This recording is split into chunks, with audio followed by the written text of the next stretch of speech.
Our name is Viviensvoice. I'm Vivian, a registered nurse in the UK, originally trained in Nigeria. So I'll be talking about IELTS preparation.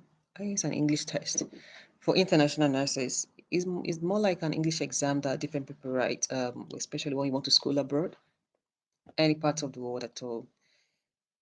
They make use of IELTS. However, this night I'll be focusing on this English test for nurses, international nurses that wants to practice in the UK. All right. Then for me, I'm going to start by sharing a bit of my own story as well. Sorry, I originally trained in Nigeria as a registered nurse. So for me to come to the UK to come to work as a nurse, I followed the same pathway whereby those days, you have to write the English test first. And I think at that time we had like a different kind of requirement whereby you should get you should at least get 7 in all the 4 sections in one sitting. Yeah, in one sitting. That was the criteria that we had at that time. It was in one sitting. So it didn't really matter where you're coming from, whether English is your first language or not. All they wanted is just put in the work and give them the result they want from you. And for people like us, you know, more like there was no alternative. You need to keep writing till you pass it. You need to keep writing, So for me at first I had just gone in straight to English, thinking that it would be that easy.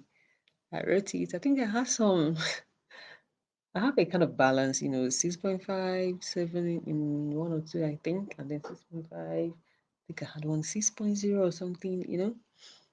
I was just going to write, just thinking on his English exam, that was when it dawned on me that, there are things they want you to, they want you to write, the writing bit. There are things that is a way that they kind of want you to write. There are some words they want to hear from you, and in the speaking, there are things they expect. I think my speaking was okay. I think at that point 7, but it was things like I was reading. I think reading was the one I found a bit challenging. Then my writing was okay-ish. Yeah. So that was when I was like, okay, I need to train for this exam. I need to train for this exam. So at that time I was doing nothing, so it was quite easy to enroll for a program here in UK. I went for this training for one college like that. Yeah, went to just the college just to do a month or two. Yeah, just English. Yeah, just to brush up and So that was when I got to get the book. And then was either Cambridge 7 or thereabouts. It was around 20 2013, between 2013 and 2014. Anyway, so yeah. So anyway, I got the text that was being used around that time. And there we kind of learn different skills, they kind of, dissected like all sections in reading what you're meant to do, in writing, in speaking, yeah, and in all that. For me, as someone who had a bit of interest in writing and all that, so yeah, my writing kind of, improved like, within a few weeks or so. I can remember even the tutor was, oh, you write so well, like, because we kind of give you like, a task in class and all that. Like, oh, you write so well. And somehow it's just like somehow when I'm writing, depending on, the kind of thing I'm writing, just like some words just come up. Unlike probably when you're speaking, you kind of make use of same English, more like you're recycling the same words when you're talking, but when you're writing, you get to use some, grammars and all that. So yeah, but you see my reading, that was the one that even during, in fact, during the entire course of the training, I struggled with completing that reading. Oh my goodness, that reading was my weakness. In the sense that they really have like different parts where you have to, read quickly and you have to practice all those skimming and scanning. You're looking for certain dates. You're looking for is it true or false?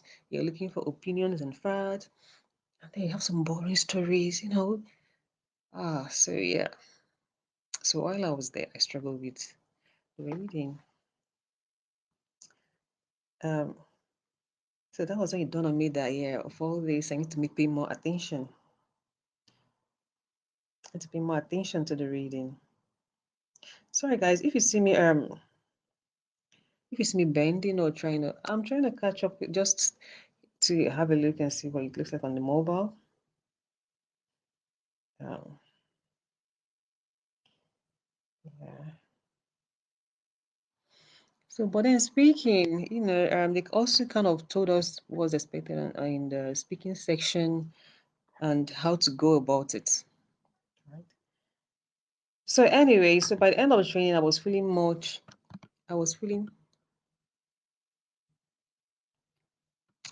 well prepared, sort of. Well, you can't always be 100% prepared over, an exam like that, but that's why it's still an exam.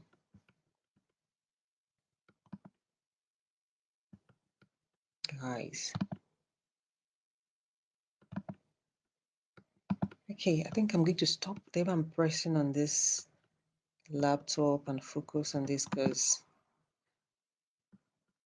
trying to blow the screen is like a different ball game. So I'm just gonna be watching the tiny screen I've got in front of me here, and as long as the mobile view looks right.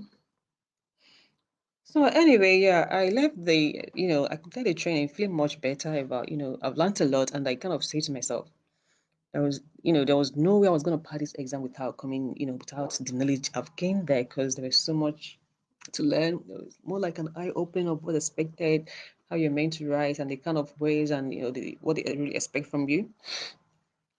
Okay, but then I knew I needed to still work on my reading. I needed to, you know, make sure I'm able to read faster, not just reading faster.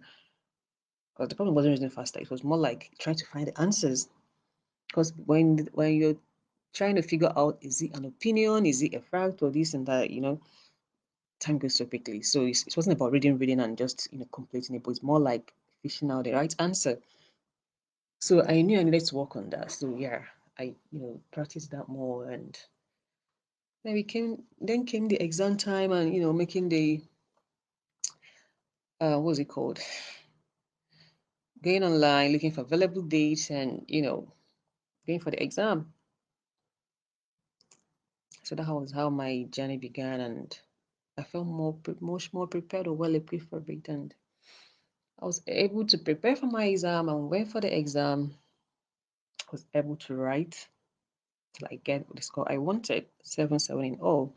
Even during the course of the preparation, the school, and even the exam, I was able to meet one or two people. I made one or two friends, and I think a couple of us are still friends on, Facebook here, thanks to social media. Yeah. So now let's delve into the main deal. Let's delve into the main deal.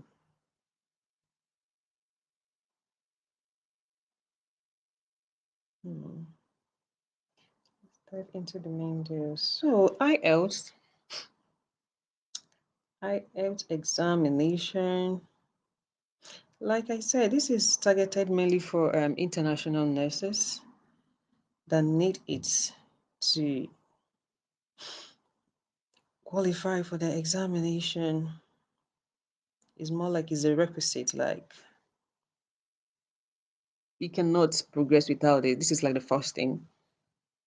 You need to, which one comes for this or passport? Oh no, I think you need to get an international passport. that you also use as an ID to actually go for this exam. So you need your international passport, and passing this examination, then you can start your registration process to come and work as a nurse in the UK. All right, so let's talk about this exam. Um, I think before I go further, let me just say that I think the NMC, that's the Nursing and Midwifery Council UK, they keep updating their website with the requirements of what they want. I think this year they've made another change this year because they have gone from wanting you to score 7-7 in all the sections at one sitting to splitting it whereby you can combine results. However, in that combination, there are still things that they want you to be able to achieve in the combination. And then just May this year as well, there's another update. They want you to be able to have at least 7 in speaking, listening, and reading. 7. And at least 6.5 in the writing section in either of the two tests. So more like you can combine these results, making sure in each of the combination you're able to score 7 in reading, speaking, and listening. You're at least able to score 7. And then 6.5 is allowed in writing. However, there's a catch there. There is a catch. However, in both tests that you're combining with, you should make sure you do not score lower than 6.5 in any of the three, or at least 6.0 in writing. More like there's still something like a result that you cannot accept. For instance, if you have like 7.0 in writing or even in speaking and all that, and have a result there that shows maybe in either of the components 5.0 or 5.5 or something like that, it's still not accepted. So there is a standard, there is a catch there. There is something that you need to adhere to. They need to, have like a level of knowledge score accepted there. Because before I forget, the banding, it ranges from 1 to 9, and at the back of this, I don't have anyone in front of me now.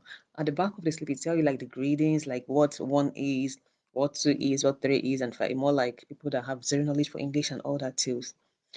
7, 8, 9, and yeah, I think 7 from 7 shows you're a good user or good user English and that.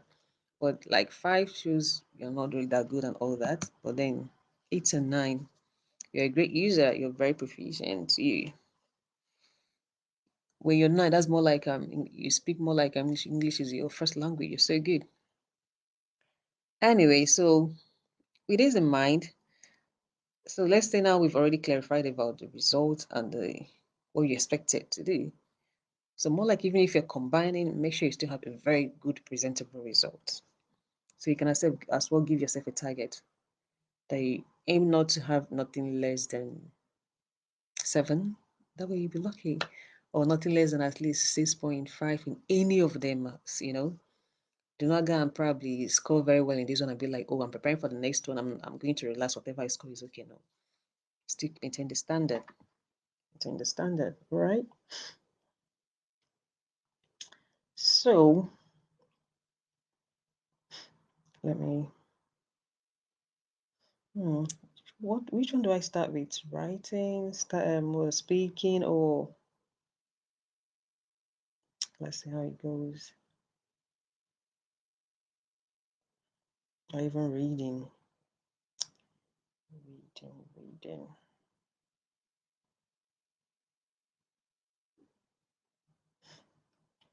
I think let me start with the listening.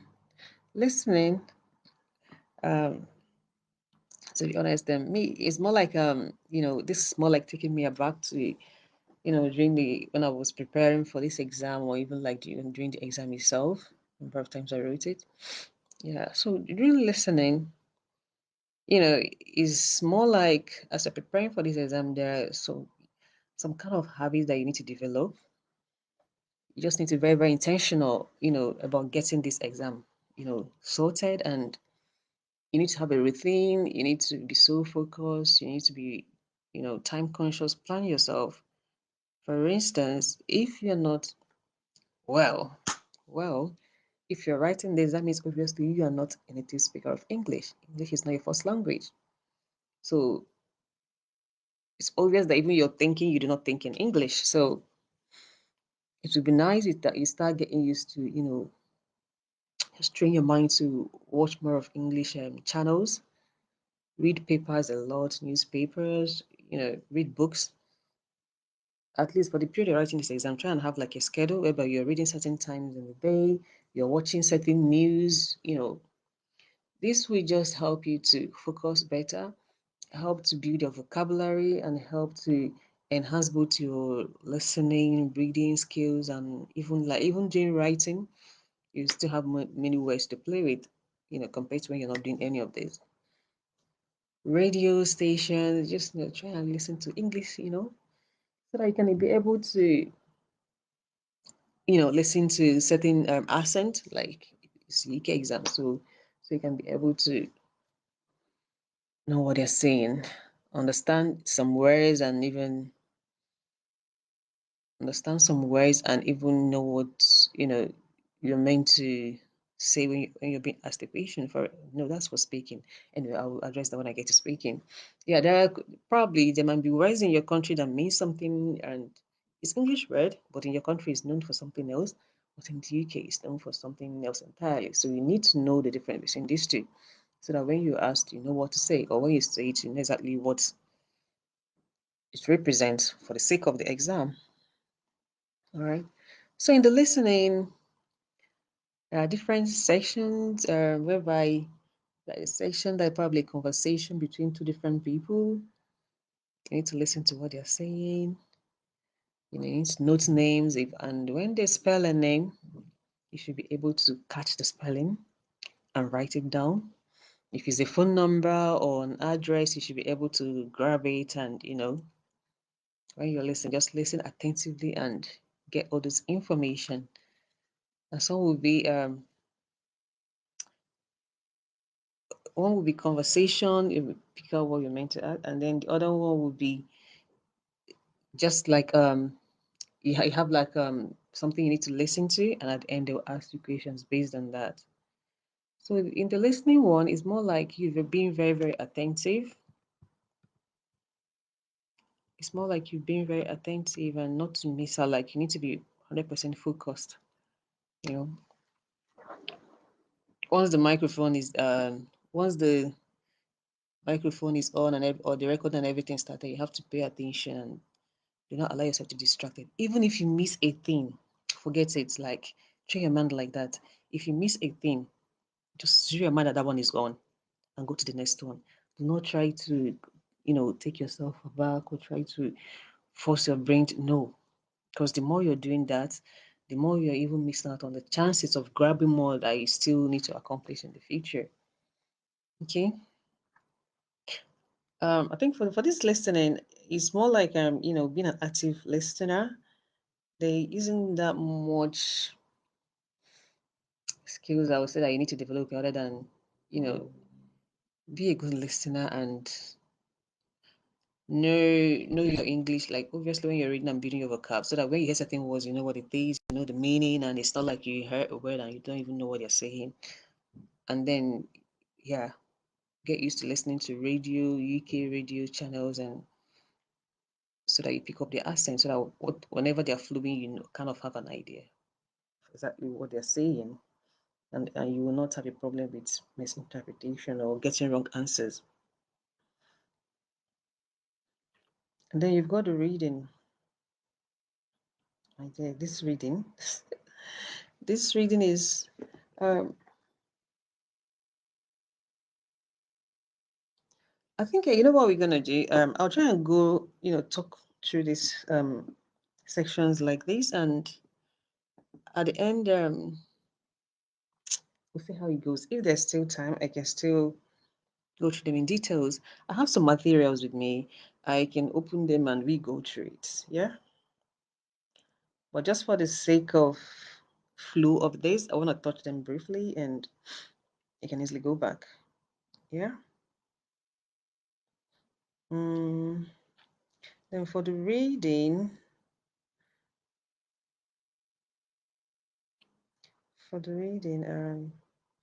yeah, like I've already said, what's it called? Reading newspapers, books, and yeah, will help you a lot. It will help you a lot to get prepared for it. There are different there are different sections actually.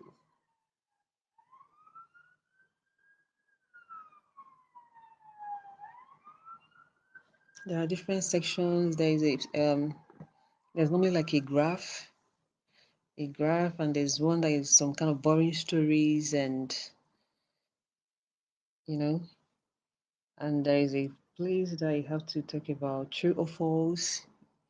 You have to read it at the end. You have to say, they give you different statements. Is it true or false? Is it opinion or fact? Like these things, you need to understand them. And then, which other one is it in the reading? Then you talk about. So we've touched briefly. What's it called? Listening, reading, and writing. Hmm, writing. Um, so writing is a different ballgame altogether. Oh, and by the way, it's a timed exam. It's timed, okay? It's timed, so you have to be time conscious, and that is why it's very important that you practice as well, lots of practice, so that you're able to manage your time. And for the writing, it's more like they will give you different topics. They will give you different topics, and they will give you time to kind of what's it called? Go through the topic and quickly, scribble what you want to write to like some points. Yeah, and then your time begin. How many minutes again?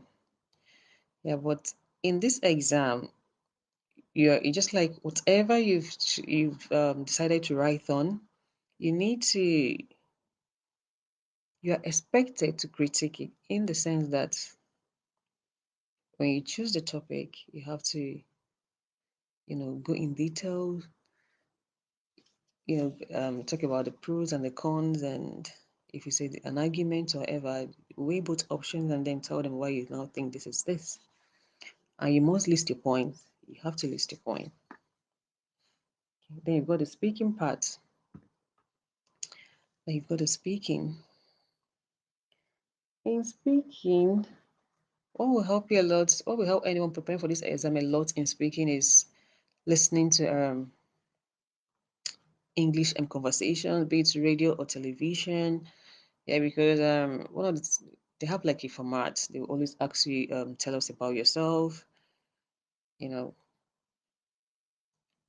So already, if you're preparing for this, time yourself and know what to say when you want to talk about yourself. Time yourself, know what to say, and then you'll be given different topics depending on the topic of the day. You'll be given different topics to choose from to talk, and they'll give you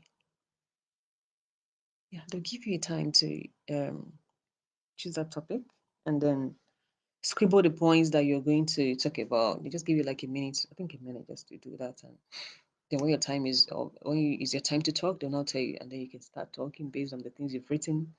So if during that time you're able to write one or two things and just look at it and be talking. So it's very important that you make use of that 1 minute to come up with few points that when you're talking, you just look at them and it to be flowing. Yeah. And then at the speaking, they don't need to like speak clearly and fluently. And if it's a topic, depending on what they've asked you about, if it's like an event you like or something, or going to the park or anything like that, they want you to like give them the details. If it was something you enjoy, you tell them about it. If it was something that was terrible, just go just Tell them what it is and just talk more. Do not pause or wait for them to what's it called? You don't just talk and pause. Just keep talking. Let them be the one to stop you. You shouldn't just talk and then relax and wait for them to like ask you another one or no. They should be the one to stop you. Just keep talking, keep flowing, whatever it is. Just make sure whatever coming out is in good grammar or good tense, and just keep talking. Do not just keep quiet. Flow. So I think I've briefly touched this, and I know why I did this in a very like concise manner, just touching them briefly. Now let's go into details. Hmm? The aim of this is if someone want to just say briefly, they have an idea of what we're talking about. And now we're going to delve into the main thing to discuss them one after the other, to analyze them.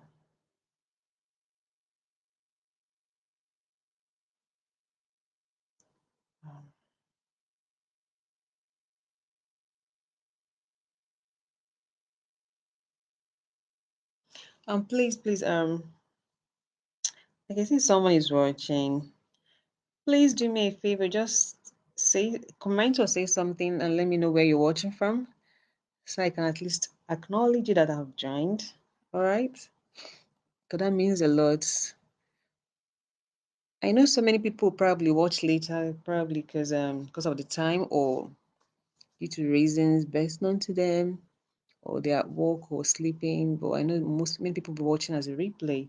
Or you that is here, please comment so I can at least see your face, and I appreciate you being here.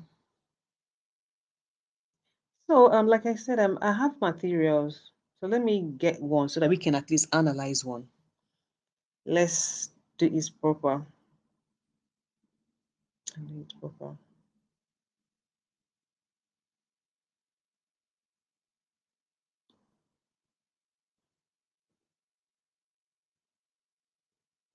Please, if you're watching this, please share it so that your followers will watch, so that your friends that are nurses will get to get this clip or this live and share as well. Because when you share, even if you don't need it, someone that need it will get to see it and watch, and might also know someone that needs it. And someone that is also preparing for this exam now might find one or two tips that will help them. Okay, so please, this kind of information, do share and spread the love. So I'm trying to pull it out from where it is.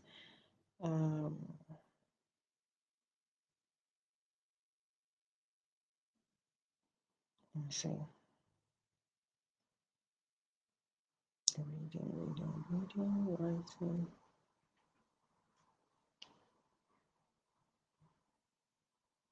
Okay, I think I started talking about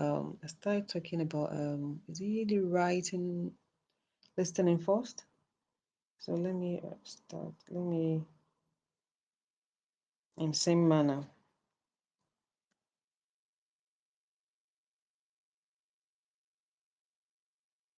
Yeah, let's start with that one. So oh dear, I wish there's a type that you can share your script. Ah, no way. No way. Hmm. Okay, so I think let's not promise so much. At the end of this live, I'll screenshot one or two and just put underneath so that people will have a look of what it looks like. I think that should make sense, right? But in the meantime, let me use it and I have it here in my palm, so let me just go through it. This one I've got here is showing us the different sections in the listening text. I've got a section 1. It's got questions 1 to 10. It's a complete the form below, so it is more like a form, right? Good. So in this type now, You've got a form in front of you and the audio is playing. So the audio is playing, reading out the things in the form. It's more like you are filling a form, but you need to fish out the information that's needed in the form. Like here, I said that the type of crime, and they'll kind of say the type of crime and tell a story and mention theft. So you need to pick out theft. I know that theft is what's needed if the that section is like blank. Then they've got personal information. They now said name Louise and a dash Taylor. So that means Taylor needs to fit in there. So that means in the exam, the pass for Taylor will be blank. And then they'll just be, carry on. The audio will keep, carry on talking. And you now say the name of the person is Louise Taylor. So you need to figure out that Taylor is what's missing and put Taylor down there. Nationality, they'll not tell you Taylor's nationality is this and that. Here they have a different section where it's nationality one dash dash dash. Then you don't got date of birth is there. Reason for the visit, business to buy antique and something else. And two, there's a dash there.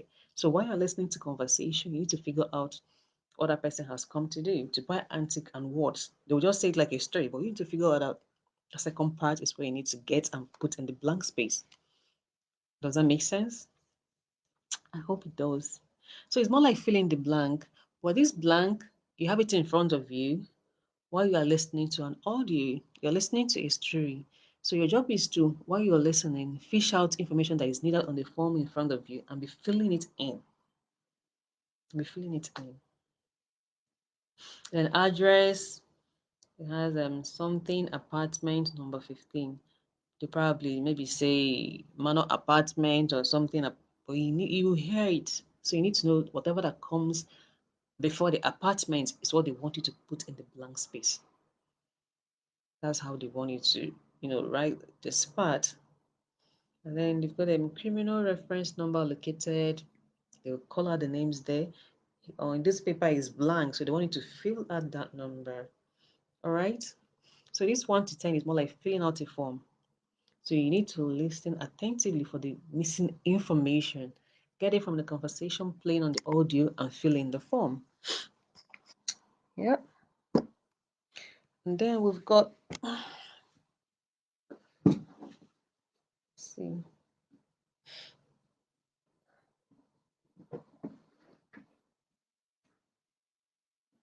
Oh, sugar.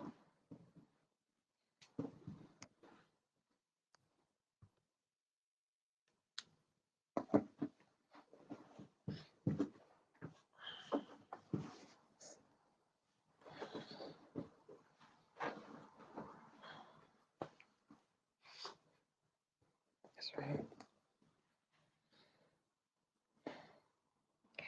So this is the first section in the listening, filling out a form and listen attentively for the. So even this during the preparatory phase for this exam, right? Because normally with IELTS, nobody goes to IELTS without preparation. First things first. So even when you're practicing, you must have come across so many forms, so many questions like this, and how to go about them, right? So what you need to do is practice this a lot. There are loads of clips about this on YouTube as well. And also, I remember, I think it should be the same. I remember when you register in the UK here for any IELTS exam, it gives you access to their online platform. So I think it should be the same where you are. So when you register, there's like so many practice days they call it. So make good use of them. And some of the books come with audio CD as well. So listen and practice very well. Like even when you're practicing, just mimic like the exam setting. Just be by yourself. Tell no everybody not to disturb you. Just be by yourself and time yourself and practice day. By the time you've done this like one, two, or three, filling this kind of form will be one of the easiest things for you to do because the answers are there. You just need to listen clearly and get the answers and put down in the paper. Then you've got the second part, the section two, 11 to 20. This one is said induction talk for new apprentices. Yeah. So you've got 11 and 12. I'll just read one or two just to give you an idea of the kind of question they're asking. So 11 and 12, choose two letters. Choose two letters, A to E. Then the question is, which two pieces of advice for the week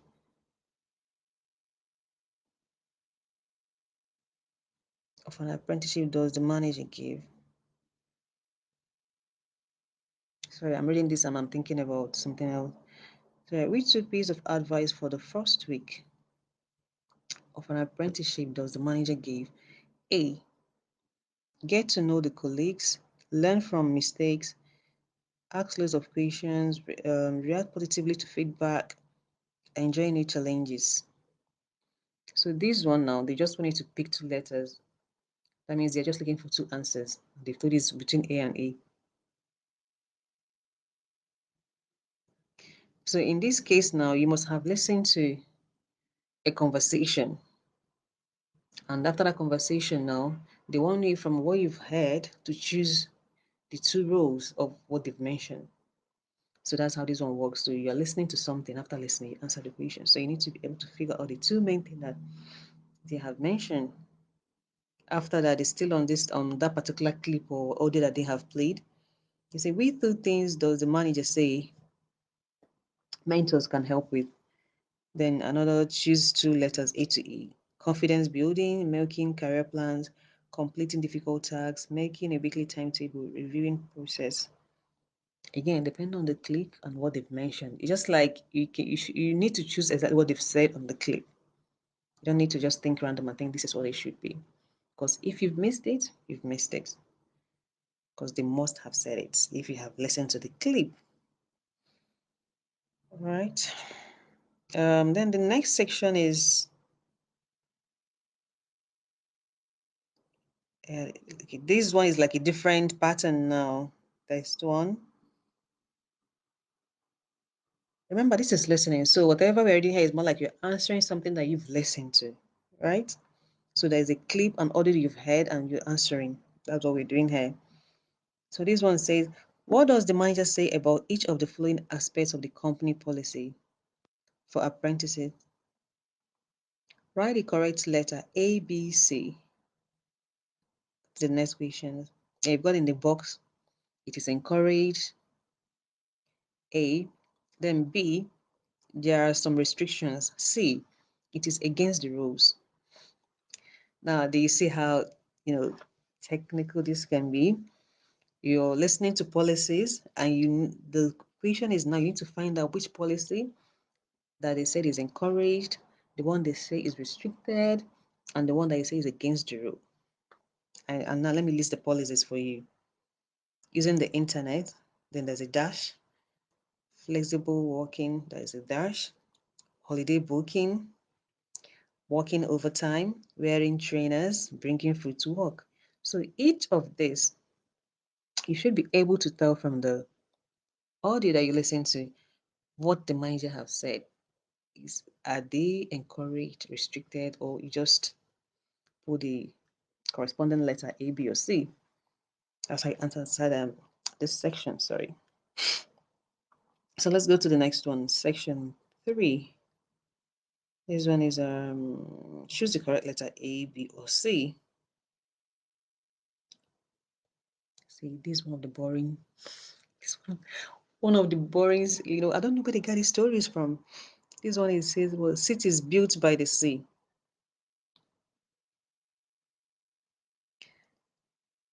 Okay. So again, it's more you've listened to something. Oh my God, how many questions? Let me see what we're in for. Hey. Okay. Okay, nearly there. Nearly there. So this one says section 3, cities built by the sea. And you've got what they call you have to choose between A, B, or C. The first one, I'm gonna read the first one and second one. The first one say Carla and Rob were surprised to learn about coastal cities. So you've got A, B, or C. Want to learn about the coastal cities. See that, let me show you. Contains nearly half the world population. B. Include most of the world's largest cities. C. Are growing twice as fast as other cities. So you need to choose which of these matches the coastal cities based strictly on the audio that you have listened to. See, they must have mentioned either of this. And sometimes they twist things, but they want you to get exactly what they want you to pick. Whereby they must have mentioned these things, but they need you to say exactly what they have said about it. So you need to pick that one particular one out. That's what they want from you. And the second one here is, according to Rob, building coastal cities near to rivers, A, may bring pollution to the cities. B, may reduce the land available for agriculture. C, may mean the countryside is spoiled by industry. You know? So you need to figure out what Rob had implied, whatever he said, you need to figure it out. And do not use your own judgment of thinking and think this should be appropriate. No. Make sure you heard what Rob said in the clip and put it there. So that's the kind of thing you get in section 3. And then you've got another one. There's one. You have listened to a clip, and at the end of the clip, it's now asking you, what decision do the students make about each of the following parts of their presentation? So obviously you have listened to a presentation. Now, it says choose 5 answers from the box and write the correct letter A to G next to the questions. So let me read out what A to G is. Decisions they've made to use visuals, to keep it short, to involve other students, check the information is correct, to provide a handout, to focus on one example, or to do an online research. So all these I've mentioned now, A to G. You now have to choose which one is applicable to. So parts of the presentation, you have historical background. Do they want to keep it short or visuals or do online research for it? Then you've got geographical factors. You've got past mistakes, future risks, and international implications. So you need to figure out what the students have specifically said to do to each of these sections and match them with their corresponding letters. And we've got this section 4, which is the last part of the listening test. It's got questions 31 to 40. This one. You see, the topic here is marine renewable energy, in brackets, ocean energy. See the kind of topics. That's why I call them boring topics. See the kind of topics they bring. So yeah, you've got an introduction. Now you're listening to a clip as well to fill in. Now this is why it's also filling the blanks, but it's more like a story about something abstract. You need to be listening to the clip like a story, like a reading a novel or an essay or something like that. But while you're listening to that, you're filling in the story in front of you. So that means what you're listening to could be like contain like 100 sentences, but you've got like 30 sentences in front of you. You have to be listening attentively and and also be looking at paper in front of you to know when whatever they're saying is just like it's more like reading what's in front of you and you have to fill in the missing gaps. Did you grab that? So yeah, meaning there are things they will say that is not in what you're reading, and also they'll get to what you're reading and you need to keep up with that. You need to keep up with the pace and fill in the blanks.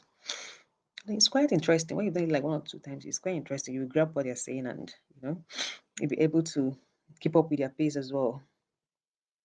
So for this one, let me just read just the initial part and then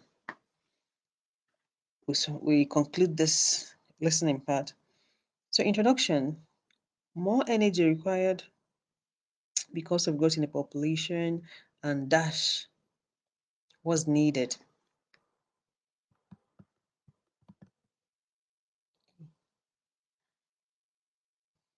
So that dash need to fill up there, and they say what's needed: renewable renewable energy sources, methods that won't create pollution. Then you've got wave energy. Advantage: wave provide dash source of energy.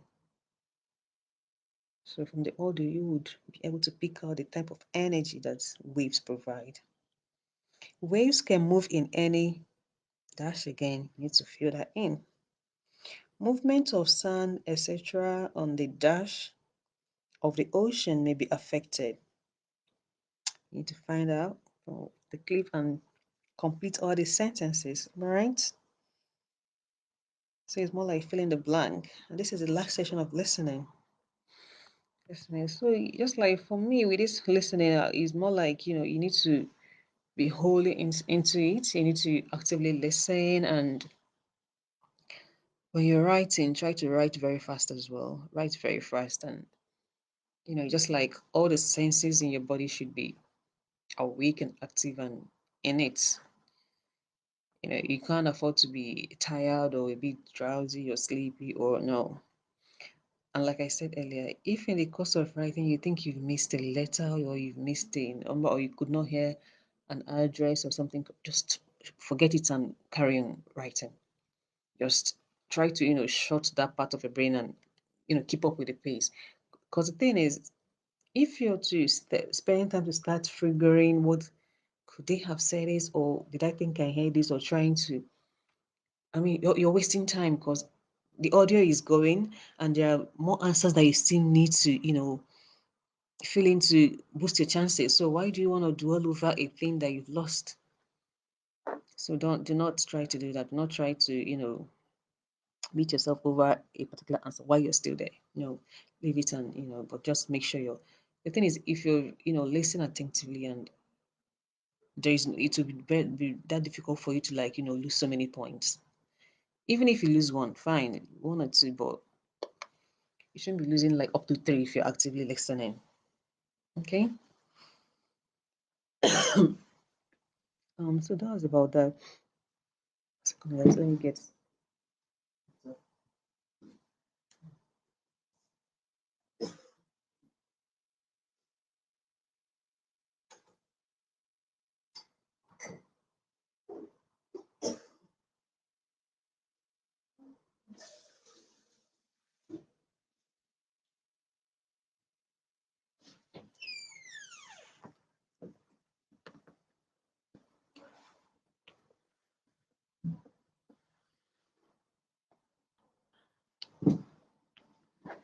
Okay.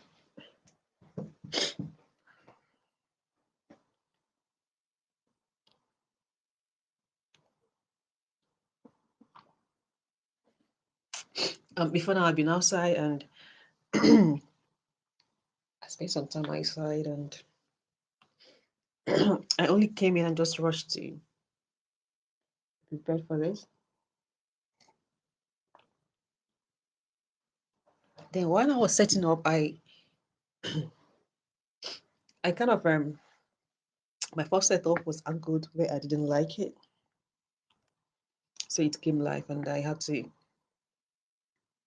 cancel that and start all over. So I want to show only what I want to show.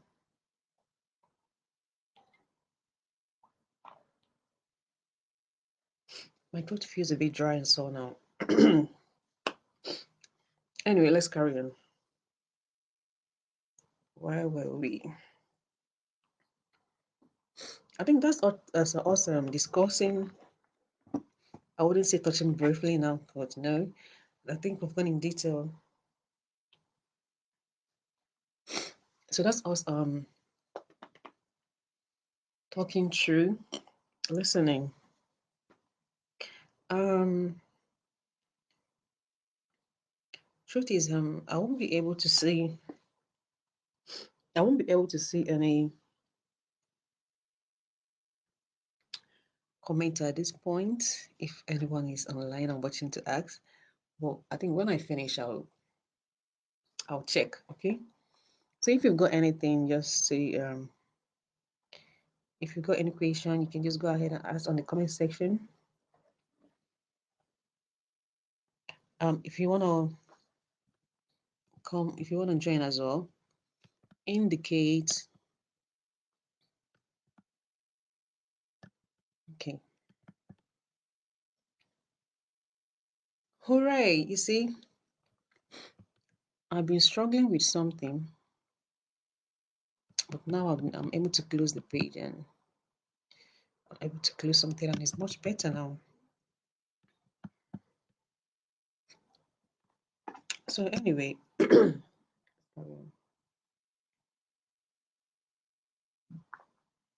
so let's go to what's it called? Let's go to this next section, reading.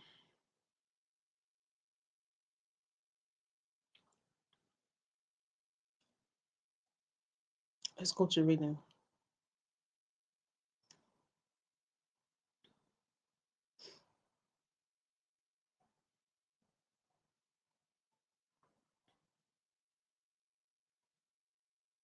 Hang on, guys. Remember we are dealing with a practical scenario now. Okay, so we have to get.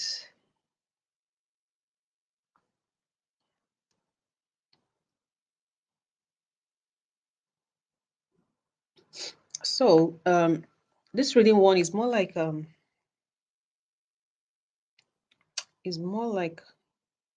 this reading passage. The first say reading passage one. The topic is the importance of children's play. This is a two passage long essay, like two passages.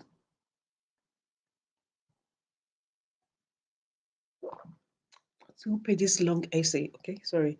It's 2 pages long. And it says you should spend about 20 minutes on questions 1 to 13, which are based on the reading of this passage one. Okay. I'm not going to go ahead and read all of it. My voice is cracking. Let me see if I can find my jingle.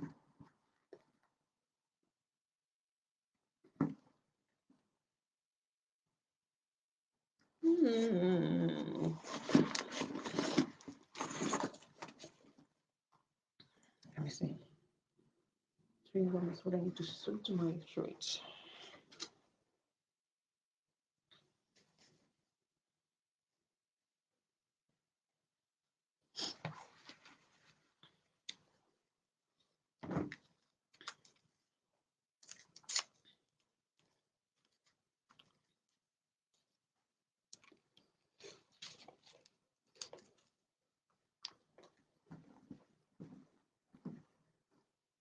Although it wouldn't feel that great. Oh my god. Oh, no.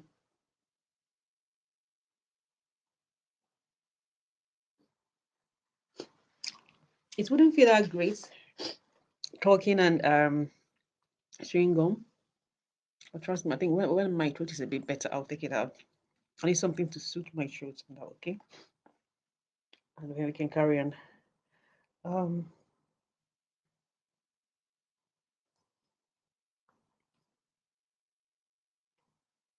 so for this passage, I'll try and read just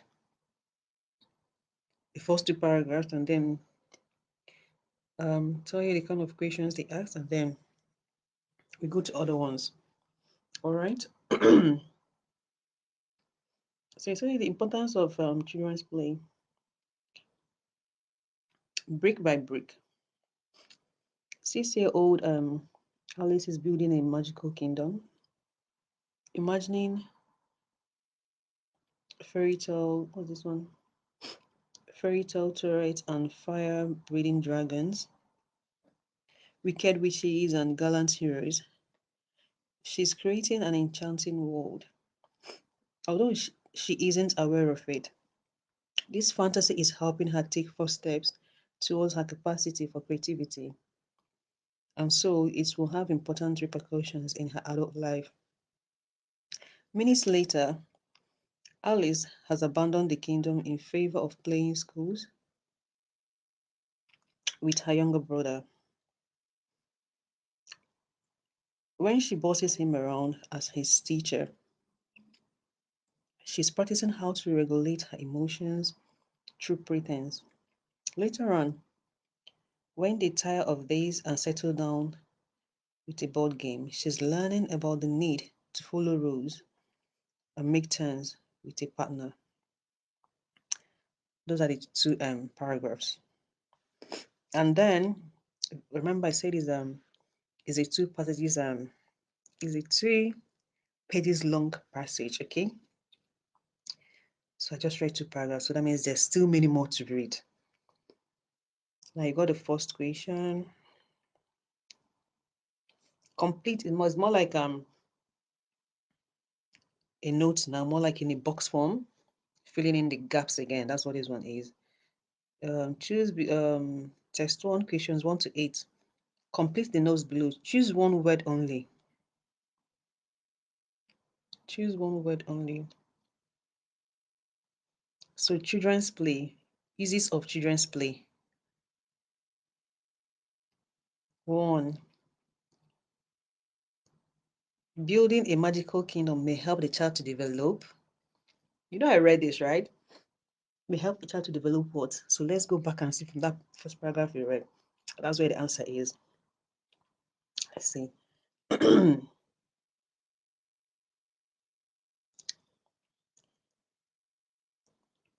Building a magical kingdom may help the child to develop dash. Let me read that paragraph again. Break by break, C.C. Elliot is building a magical kingdom. Imagining fairy folk, terrorists, and fire-breathing dragons, wicked witches, and gallant heroes. She's creating an enchanting world. She's creating an enchanting world. Although she isn't aware of it, this fantasy is helping her take her first steps towards her capacity for creativity. And so it will have important repercussions in her adult life. So it helps her to develop creativity. Building a magical kingdom may help develop creativity. And then board games involve too and turn taking. You see how they ask the questions and the kind of answers they want it to give. So we've got them questions 1 to. I think now I feel better. But I don't think I like the sound of this when I'm talking.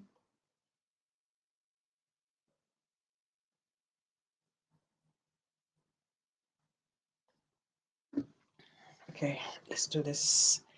Let's carry on without that chewing sound. Um, so yeah, so this is the first part of the reading. You've seen, the kind of how they organize the words from what we read the first 2 paragraphs and how they ask the questions. Like this one, in one entire paragraph, you need to grumble to just to find an answer. And remember, this is a timed exam. So you have this for 1 to 8, and then go to the second section. Still on the same passage, we are still on the first passage. You have another questions to answer, another set of questions to answer. Now this is a true or false. True or false? Oh my goodness. do do the following statements agree with the information given in reading passage 1? True if the statement agrees with the information. False if the statement contradicts the information. And you've got not given if the statement is not, if there is no information on this. So again, now let me take the first 2. The first one is children with good self-control are known to be likely to do well at school later on. Did they mention it? Did they, is it false? Did they say the opposite, or did they not? Did they not talk about it at all? Or did they say this exactly this kind of statement? Did they say this? So would you say this is true? Would you say this is false? Would you say they did not talk about it? Then the second one is the way a child plays may provide information about possible medical conditions. Again, from what you've read again, you should be able to deduce whether it is true, false, or not given. Okay. So this is passage 1, gone with his question 1 to 13 on passage 1 alone. Then you've got the second passage, reading passage. Um, so this one, you should spend about 20 minutes on this again. It's got questions 14 to 26, which is based on reading a passage. So this one, like the first one, I'll try and read the first. This one sounds like French. I'll try and read the first 2 paragraphs and see. So we've got this one. You should spend about 20 minutes on questions 14 to 26, which are based on reading the passage below, passage 2 below. The topic is the growth of bike sharing schemes around the world. Then subtopic, how Dutch engineer Lud Schimmelpenninck helps to devise urban bike sharing schemes. Actually, this one isn't in paragraphs, is divided in sections. You go section A, section B, C, D to all the way to G. All right. So let me read A and G, which means clearly A talks about something in particular and B talks about something else, and like that. It goes on. So A, the original idea for an urban bike sharing scheme dates back to a summer's day in Amsterdam in 1965. Provo, the organization that came up with the idea, was a group of Dutch activists who wanted to change society. They believed the scheme, which was known as the White Fiesta Plan, was an answer to the perceived threat of air pollution and consumerism.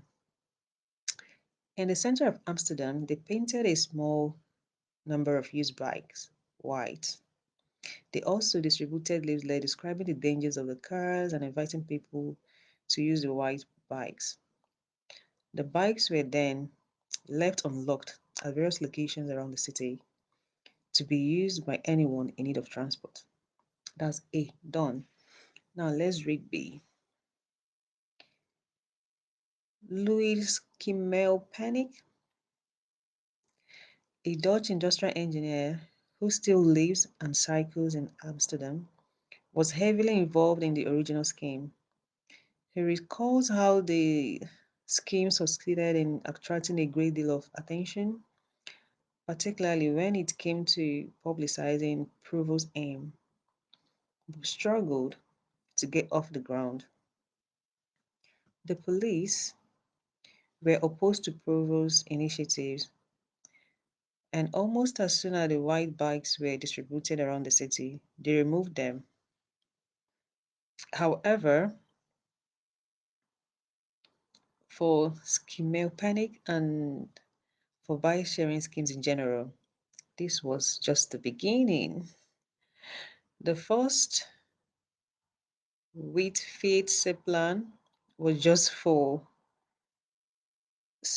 was just a symbolic thing, he says. We painted a few bikes white. That was all.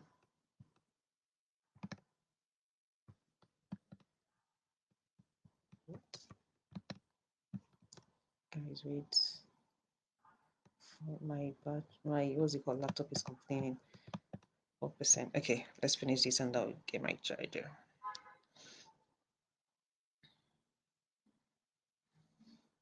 Um, we painted a few bikes white. That was all.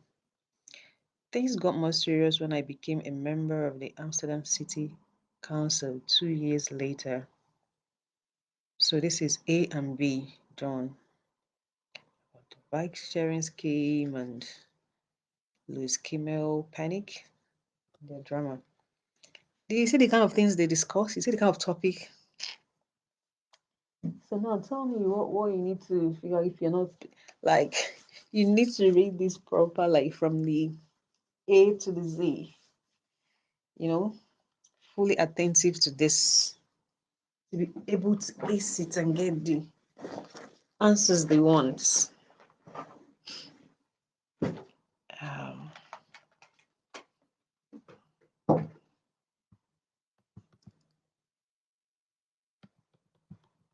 let's see.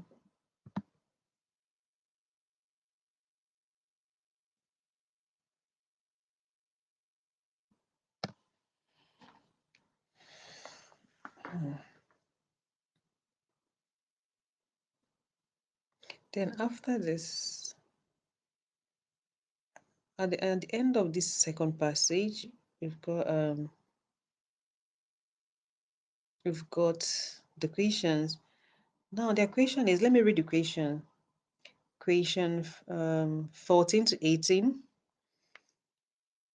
So reading passage C has 7 paragraphs A to G, which contains the following information. Write the correct letter A to G in the boxes 14 to 18 on your answer sheet. Note before, you may use any letter more than once. So, like I had said, the passage is in letters A, B, C, D to G. So you are to read any of this now and see which one it matches. Like you have the first one. So it's more like I'm gonna read things that look like a title. So you're going to decide which section, whether A or B, that the title matches. Yeah. So 14 is a description of how people misused a bike sharing scheme. 15 is an explanation of why a proposed bike sharing scheme was turned down. 16, a reference to a person being unable to profit from their work. 17, an explanation of the potential savings a bike sharing scheme would bring. Then we've got 18, a reference to the problems a bike sharing scheme was intended to solve. Okay, so after reading A to G, you go through these ones now, know where they fit in, whether it's A, and just write the appropriate letters. Then you go to another section. You say then choose 2 letters A to E. Which 2 of the following statements are made in the text about the Amsterdam bike sharing scheme of 1999? So now you need to think clearly, go back to the passage, refresh your memory about the Amsterdam bike sharing scheme of 1999 and come back to this. Yeah. I find that there's a particular statement that says that one. And give it to them. All right. Um, Still on this, you have another section. Choose one word only. This is more like filling the blanks now. So you can see there's more of fill in the blanks in this IELTS examination. So I'm gonna read maybe the first paragraph or just a few lines, for you to have an idea. First, the topic for this one is the first urban bike sharing scheme. The first bike sharing scheme was the idea of the Dutch group Provo. The people who belonged to this group were dash, and they all have numbers so that so that in your answer sheet, look at me. Sorry, they all have numbers so that you know that This is this is where you're supposed to put in the answer. So you need to find out the missing word and put in that. Know that this is the number that you need to answer for right now. Okay, it's numbered. The people who belong to this group were dash 23. They were concerned about the damage to the environment and about 24 dash. So you just need to fill in. You need to fill in.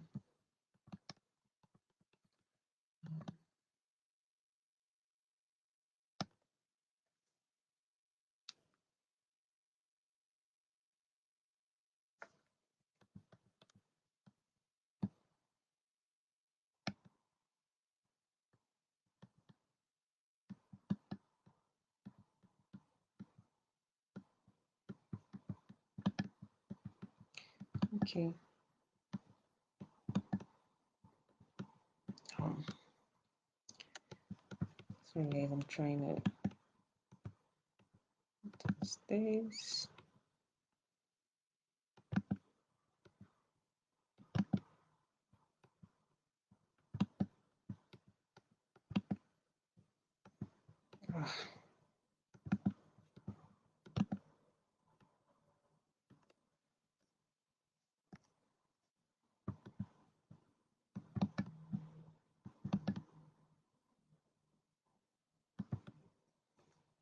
Okay.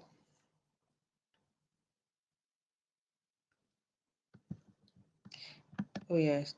I just realized I didn't put this on my profile because I would like this to be airing on my profile as well. So I just did that. Um, anyway, so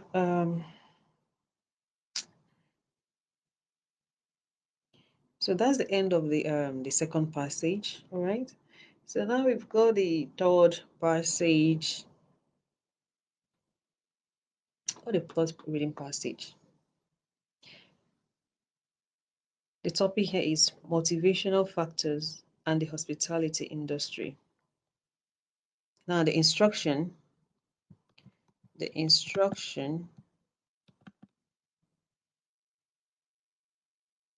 you should read about 20 minutes on questions 27 to 40, which are based on reading passage 3 below. Motivational factors and the hospitality industry.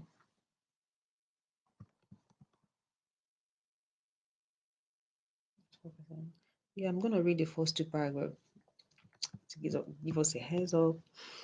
Um, so, a critical ingredient in the success of hotels is developing and maintaining superior performance from their employees. How is that accomplished?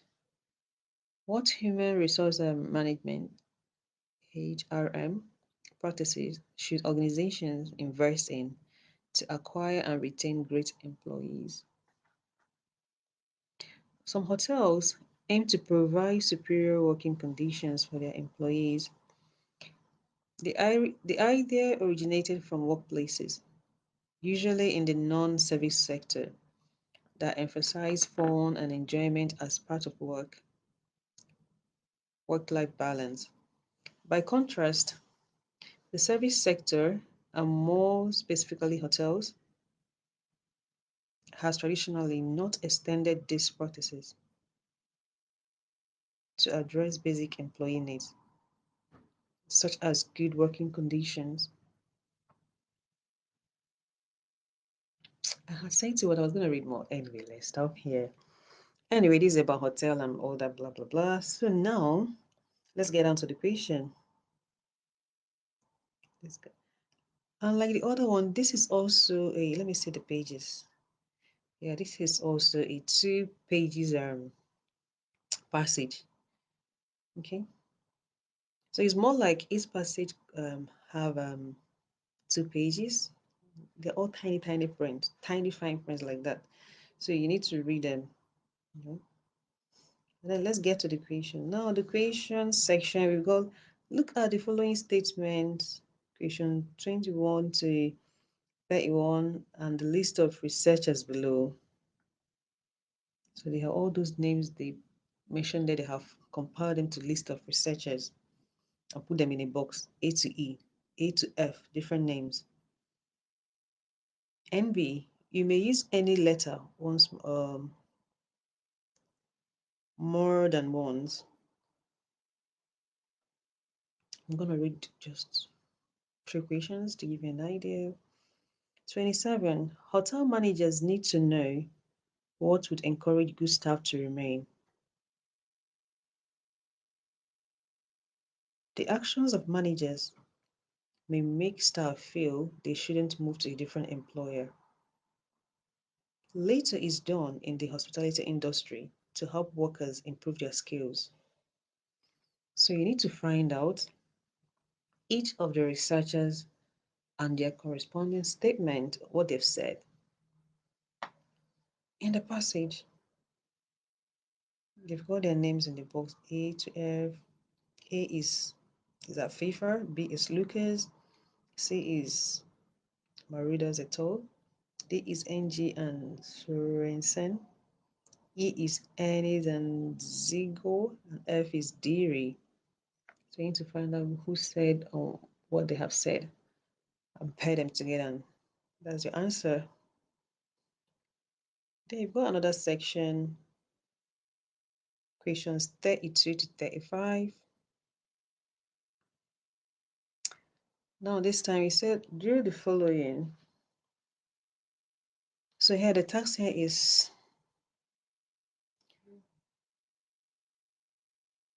to find a matching statement.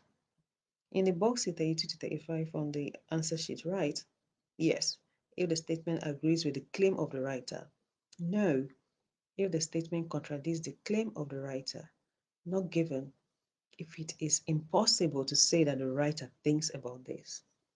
My dear, you need to read and figure this out. So you have the yes, no, and not given. And this is different from the initial one we have done. That was true, false, and not given. This is different. Okay, this is different. Yeah. So let me read 1 or 2 again. There it's one reason for high staff turnover in the hospitality industry is poor morale. So you're gonna figure out or find out if is it a yes or is it a no or is it not given. And then 33, research have shown that staff have a tendency to dislike their workplace. Which one is this again? You tell me.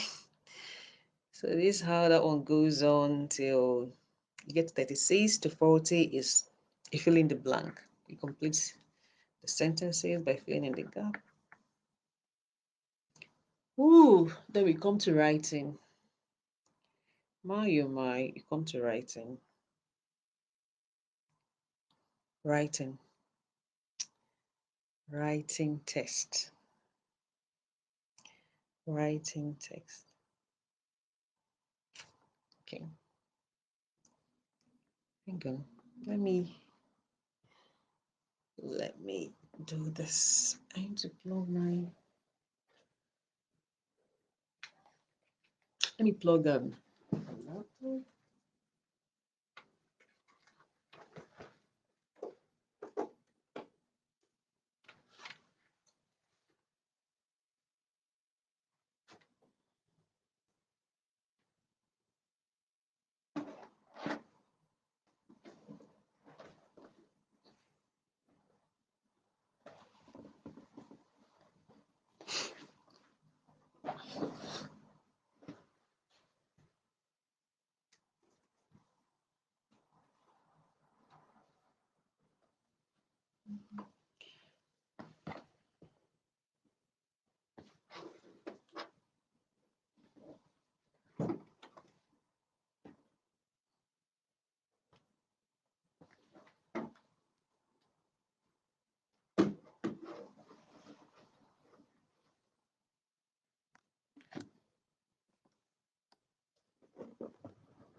Hmm.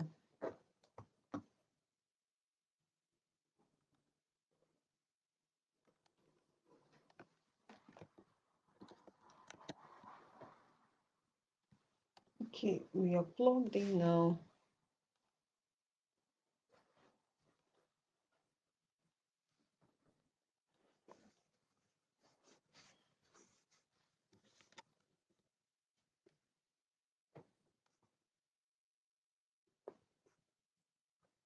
Okay.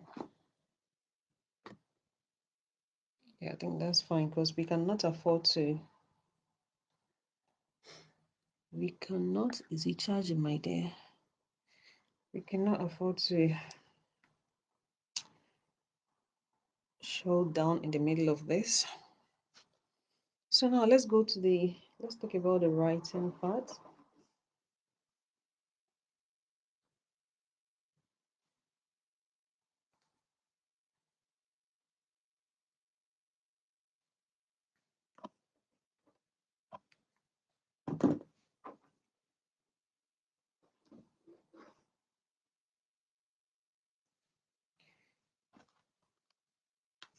The writing, just like the what's it called?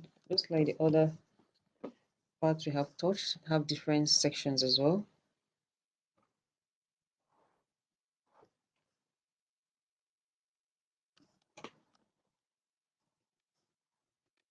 Hang on, guys. Let me study this once and for all.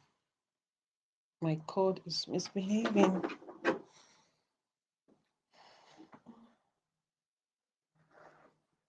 Okay, this is better. This gives me more room. Aisha, I didn't have a slack to the card. Okay, there we go. So you're writing.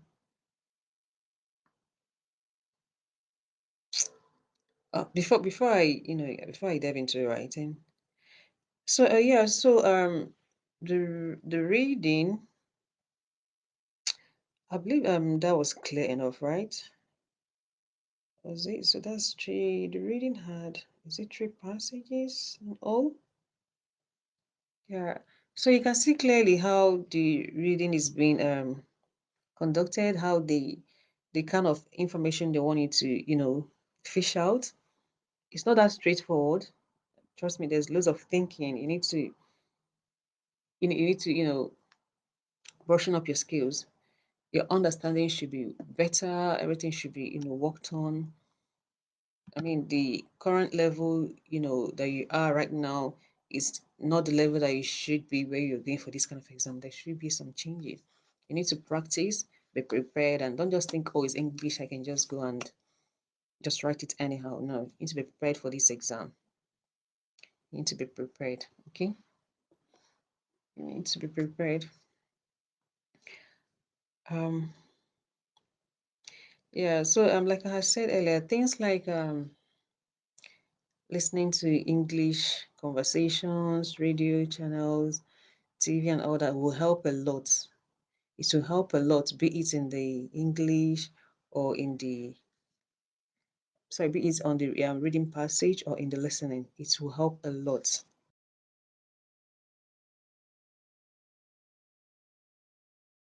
So the writing is like a different ball game when compared to the listening and reading. Is different because here you are going to write. You're going to think and write clearly so it can be legible for someone to read and understand what you're saying. You have to, make good sentences, organization. Just like in writing, everything comes to play. You have to make sure your work is well organized. You need to have like a very good introduction and okay. Let me see what we've got here.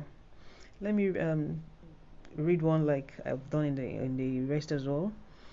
So writing task 1. You should spend about 20 minutes on this task.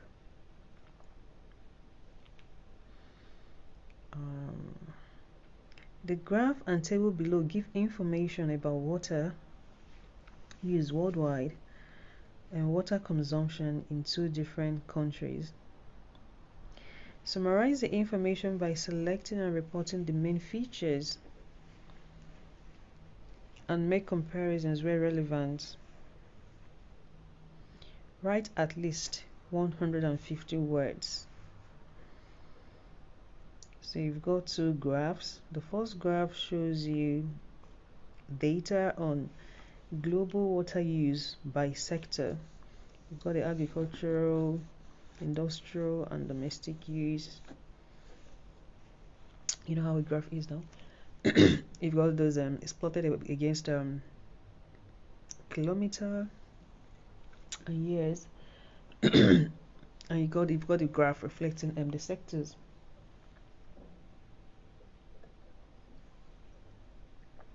My voice is cracking again.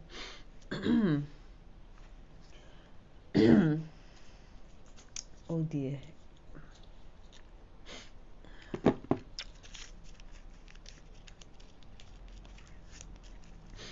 Let's take something to make you feel better and we continue.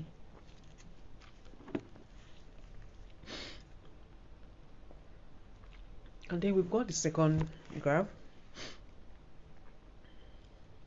that is about water consumption in Brazil and Congo in 20,000. And these one have Brazil demographic, Republic of Congo, and they've got the population. And so this one, what you really want you to say is what I want you to do is to write an essay based on this information in front of you. So you should be able to know how to explain graphs. You should be able to know how to read data and deduce meanings. For instance, when the line goes up, you should be able to know how to explain there is a trend, something is going up, something is peaking. And because this is something you keep saying, like, you know, throughout the essay, you need to, when you're practicing, try to take synonyms as well. So whereby you have a handful of vocabs to use, so you're not saying the same thing, increasing, going up, and very plain things throughout the writing. If you want to describe something like going up, you know, just find the synonyms. It's something is peaking, you know, it's trend, what's it called? Depending on how you want to, yeah, just try to use different words, put them in different, don't say the same thing throughout. Okay. And the same thing if it's going down, yeah, you can say is what's it called, depending on what the sentence you're making, whether there's a reduction or is there a decrease or there is a decline, or, you know, just garnish it with those words. Don't just stick to simple things. Yeah, when you want to say it again, come up with something else. Oh, there's a plummet, there is a this one, there is a jump, there is a rise, and just that kind of things. Make your work to flow, bring in vibes.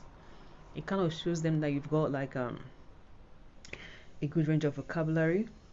You know, so just with those alone, you get to score many points. Just being able to look at a graph and tell them what it means. And if you, another thing also, if you want to explain a graph, you can say this graph shows, or this graph depicts, or this graph, what's the one again, displays. Just come up with those things, you know, just come up with different things that, you know, so it's not like you're just saying the same thing, and, you know, just come up with different ways and enrich your work, so that you're able to tell them that you can make good use of English. That's what they want. They want to know that you are an exceptional user, that you're a great user. Okay. And make sure your work is organized. Always write in paragraphs. Like, make a good introduction, or you're about writing, state the main thing, like the main, and have like have at least 3 bodies, and then the summary. Yeah, but you discuss this, discuss that, and bring it all together and end it. Okay. There should be like a sequence or a pattern. There should be a flow whereby someone can see that, yeah, you've touched the main key things that you meant to touch, and then be able to conclude nicely as well. But make sure that you touch all the components, so all the numbers, make sure you're able to address them, what the number means, and all the factors, whatever they've mentioned in the graph. Do not leave any unturned, and state what they mean, what they represent. All right.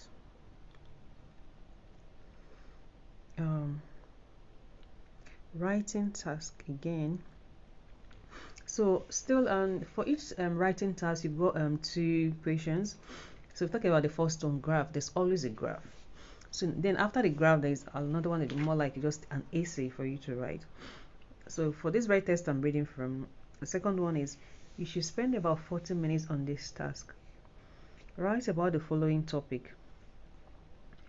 Today, the high sales of popular consumer goods reflect the power of advertising and not the real needs of the society in which they are sold. To what extent do you agree or disagree? Yeah? Do you get this one? Hi guys, thanks for joining in. I'm just touching, not touching, I'm going into details explaining the various components of IELTS examination, the listening, the reading, and the writing. So I'll discuss the listening and reading in details. Right now I'm currently on the writing task, okay? And I've talked about the first writing one, which is normally a graph, whereby you're expected to explain graph using the right terminologies. So now I'm on the second part of the writing. Yeah, and I've just read the question, read the topic that you are to address. And just for the sake of you just joining right now, I'm going to read the topic again so that we can go ahead and discuss it in the manner that they want us to answer this question. So this writing task 2, the topic for writing is, today the high sales of popular consumer goods reflect the power of advertising and not the real needs of the society in which they are sold. To what extent do you agree or disagree? Now, in this kind of situation, to handle this, remember we're given 40 minutes to discuss this. From the question, to what extent, you can see it's already a discussion. They want you to agree or disagree. To what extent do you agree or disagree? So whichever one you want to pick on, whether you want to completely agree that this is true or you think that this is not true, you need to state your points first. Okay, you need to state your point. So you'll first address this by making a good introduction of the topic. You have to introduce what you're going to do and how you're going to tackle it. All right, and then you should go ahead and tell us how the advertising affects it. Today, the high sales of popular consumer goods reflect the power of advertising. So you should spend time telling us about the power of advertising, what you know about advertising, what it does on consumer goods. Explain that to us, right? Do that first. And then the second part is, and not the real needs of the society in which they are sold. You also have to talk about this. Whether popular sales, is it because people in the society need it more? You need to be able to balance this. Tell us why you think there is a high sales. Is it because people are in need of something, that is why there is a high sales? Or is it just because things have been advertised and people just buy because it's been advertised? They do not really need it. You need to discuss these different things differently, and then depending on what you as a person agree, if you agree that people just buy because it's been advertised, then pushing more fast there and build your point. Then if you think that people buy because they actually need something, not just because it's been advertised, then put in more points there and present your fact. But whichever one you're doing, you need to address this two sides. Okay, am I communicating? You need to address this. But then just to have a balanced argument or to make your point, you have to talk more on the one you've decided to focus on. It's more like you're having like a debate. This is this, this is that, and then at the end, you tell us why you think your point is more valid, or why you have to agree with this and disagree with the other. You have to come to that conclusion, but that is after addressing both. I hope I'm making sense. And this second one is 250 words, and I think if I'm gonna remember the top of my head, I think 250 words should be like, is it 2 pages? Trust me. Then when I was preparing for IELTS, so I think I feel better now. Sorry, I was having a bit of sore throat or cracked throat. That was why I was trying to chew on to make it better. I'm better now, so I have to take it out. So I'm not like talking and chewing at the same time. So like I was saying, then I was practicing. I know exactly how many words make up 250 for me because of my writing. Writing is not too tiny and it's not too big. It's just, and I know how much. I think either about 7 words or 7 or thereabouts makes a line for me. So I was just able, with constant practice, I can easily tell when I'm writing that I need to either a page and a half, or is it 2? I can't remember actually. Yeah, I think either 2 and a half. There's something that makes up that 250, but just figure it out. Just, yeah, even if you read online and they say it's 250 or whatever, just know your own writing. How many words are you writing in a line? Is it up to 250? You need to practice and just have a guide, have a rough idea. By the time you've done it like twice, you will have a rough idea of what your writing make up, how many number of lines make up 250 with your writing. Okay, then when you do your exam, just know that when you've written like 1 or 2, and when you're almost reaching there, you have to start summarizing your work, so that you're able to present each point and everything in a timely manner, well organized, and making sure that you've addressed all the components that you need to address, that nothing is left untouched. Yeah, this 250, I think is plus or minus. I'm not so sure again. I think it's plus or minus the 10%. Yeah. But for me, whenever I'm writing, it's always on the plus side. Like I've never written less. So I would encourage you to also write more, to be on the plus side, and don't do less. Anyway, that will always help. So for this writing, while we're still here, there's always this need for you to discuss something, whether is just even something that just you're not arguing or disagreeing or something. Just try to have a balanced argument. Try to have a balanced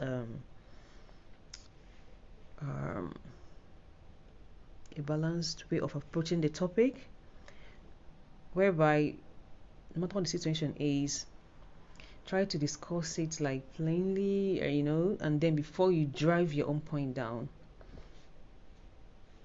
don't just from paragraph 1 or 2 just go straight to the point where you want to do where you think it is, and exactly no, weigh the options and then go to what you've decided to do. All right, so that's writing for you. Let me see if I can find another. What's the time? Let me see if I can find another test so I can do this writing more.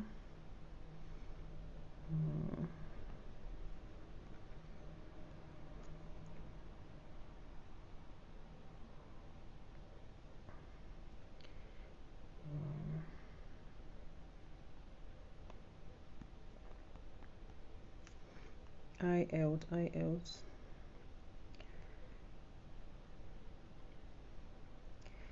Please, if you're watching this, please, if you have a friend that needs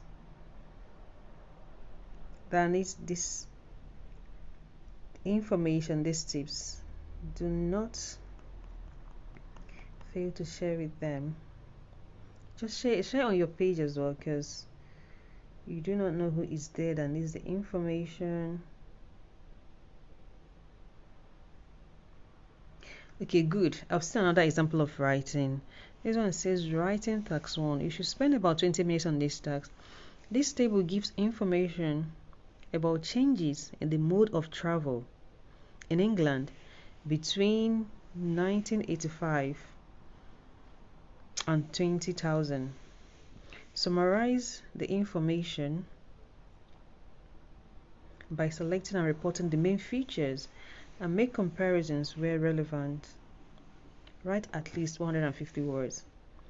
And now you've got a box with average distance in miles traveled per person per year by mode of. Then in one row you've got the modes of transportation. You've got walking, bicycle, car, local bus, long distance bus, train, taxi, other, and all modes, and each has different figures. You have in the year 1985 and you have in the year 2000. Now again, just like I have mentioned while explaining the graph, when you're discussing this, you need to pay attention to each of this. Walking, I mean, you cannot cherry pick what to discuss and leave the other. No, you need to talk about walking, bicycle, all of them one after the other. But this is in comparison to the numbers. Like you can choose two that are quite low and say, yeah, this for instance, you can say, oh, walking is the number days 51, which is similar to this one that is a Boida 40. Just pair them like that, similarities. And you can say, oh, that in the year 1985, there was increase in the number of people that were using the local bus. You put the number 1,000 and these, which can be compared to those that were cycling in 2000. You just try and bring up the similarities and compare, or say how this looks like, and always try to like have a blend, make it look like you're having a dialogue or conversation. So it's not like you're just doing it monotonous, just speaking them. Walking is this, bicycle is this, car is this, just like repeating what they have given you. You have to make it look like a good argument, or so that when someone just have a look at your writing, they can have a grip of what the graph or the table is talking about. Okay, so just know the words to use to compare numbers, those comparisons. This looks like this and this is similar to this, or this happened in that, however. Yeah, that reminds me, all those however, and comparison words like however, which other one, nonetheless, or if you want to say something more, although, all those things you use to link words, and you need to bring them in your writing.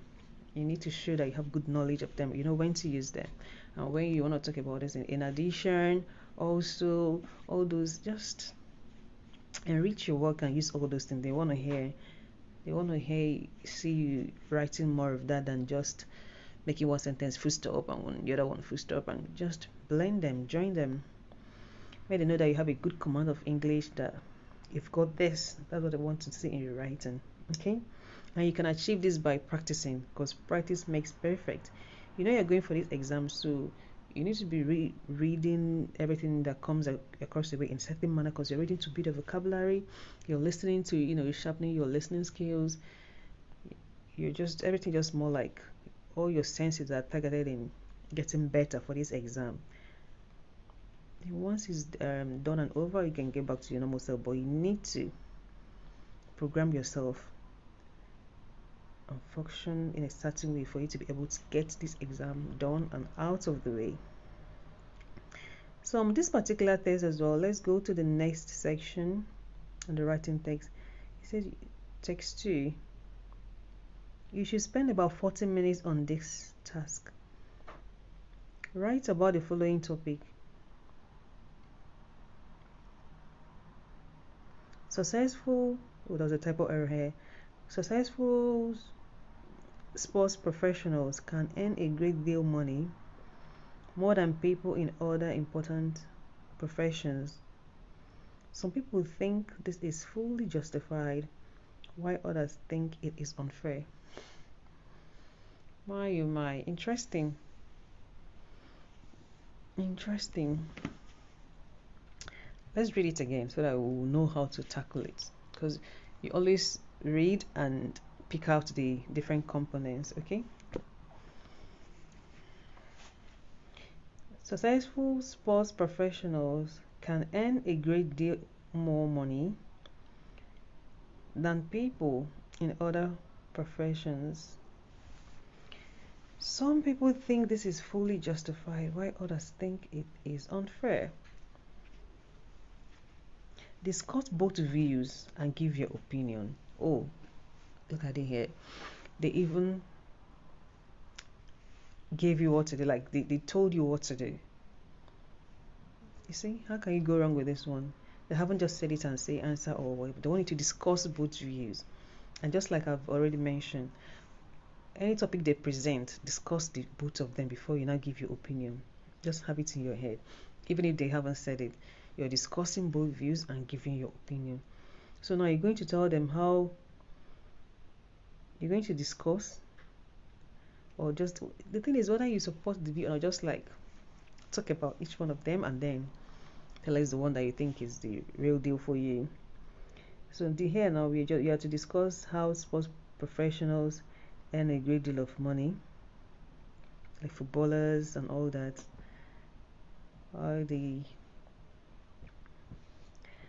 Why you think they earn a great deal of money, and why you think people like teachers and nurses earn less.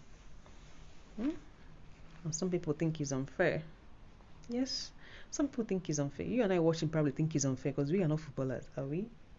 I don't know who we are. Yeah, but we think it's unfair because they earn a lot, and we on the other end that, do amazing jobs, nursing, teaching, and all of the jobs in the world. We earn less, we earn way less, you can't even compare.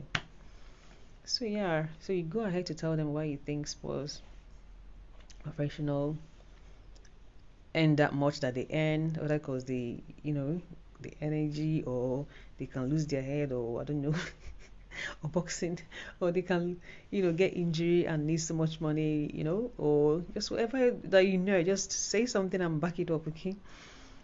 And then on the other hand, it also talk more on why you think other people like nurses, teachers, bankers, traders, and I don't know. No, let's take the professionals. Why you think nurses? Let's go for teachers and nurses and bankers and all that. Why you think they earn less? And you now go to justify why you think that they should earn better as well, because them earning less is not fair. So, but then discuss both views independently, and then come to and drive down your point. Do you think it's fair that footballers earn millions? Do you think it's okay? If you're happy with that, you justify yes, you think that's fine because they do so much work, they train a lot, they're national treasures, blah blah blah, whatever that comes to your mind, pull that and back it up. Or you think they can easily have injury, life-threatening injury and all that, and explain whatever you have and back it up. If you disagree also, then also go ahead and nail your point. No, you do not think they should be earning that much. Besides, the amount of hours or energy they put in is what other people are putting in. It's only unfair that they earn that much, and that's why they live a lavish lifestyle and they waste money and blah blah blah. Whatever it is that comes to your head, say it there, okay? Justify your point. Then on the other end as well, you have the other professionals. Yeah, stay also why you think is unfair that they're earning way less, whereas they should be earning more. Or if you think that the little they're earning is okay, you also say probably because you think they are not doing much, they are not spending so much energy, and they are doing less, they're not training day and night, and whatever it is, just state your facts and write, because here you're writing up to 250 words. This is after making a balanced argument of both. Then you now drive down your point to the one that you think that it is for you, but you must give both views, okay? Yeah, I think writing, I've taken time in writing just to take take 2 different tests to explain writing. Unlike the other ones, I just use 1 test to explain them. I think that was enough. But in writing, I felt there is a need for me to explain in details in writing what we are supposed to do here. And while you're writing, or just like make sure you have like a good introduction. Make sure you have a good introduction and read other works and see how they start out, like the first paragraph, the first statement. Yeah, always start like, by having a good introduction that will be kind of, grab the attention of any reader, that will make them to want to read your work more. Okay, and have different paragraphs. Know that paragraph 2 is this, paragraph 3 addresses this, and paragraph 3 will be you combining this, and then you summarize. Just have that in your head, that this like the skeleton of your work, so that no matter what you're writing on, you already know how to structure.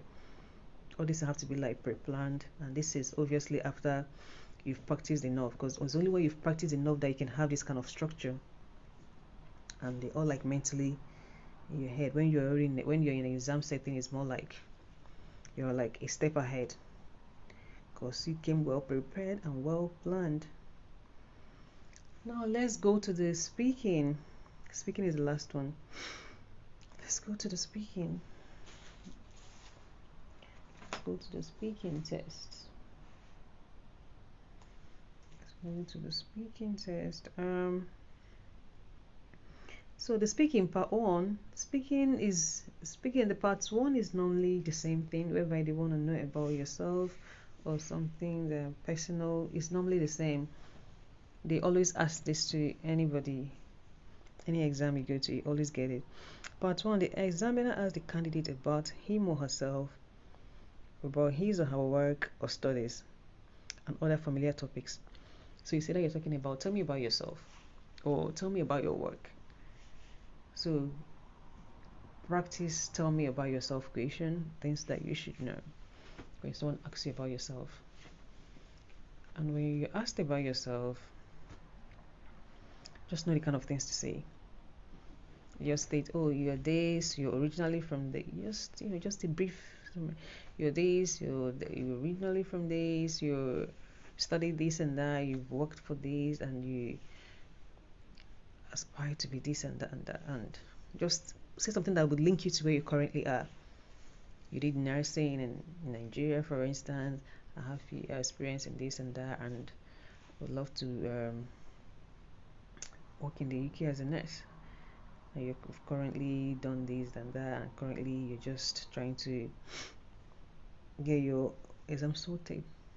You want to get to the next level. Just have like a good prep or a story, just something nice, just to showcase who you are and what you can offer. Just have it handy, because they'll always ask.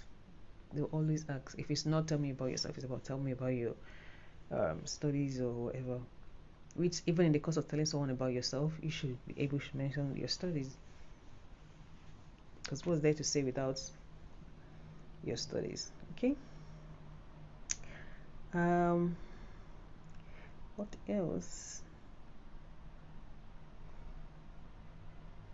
Let me see this one. Example. You say which instrument? Hang on, this one looks like a practice text. It doesn't, but let me just read exactly what I've seen here. It says example, musical instruments. Which instrument do you like listening to most? In brackets, why? Have you ever learned to play a musical instrument? Which one? Do you think children should learn to play a musical instrument at school? Why and why not? How easy would it be to learn to play an instrument without a teacher, and why?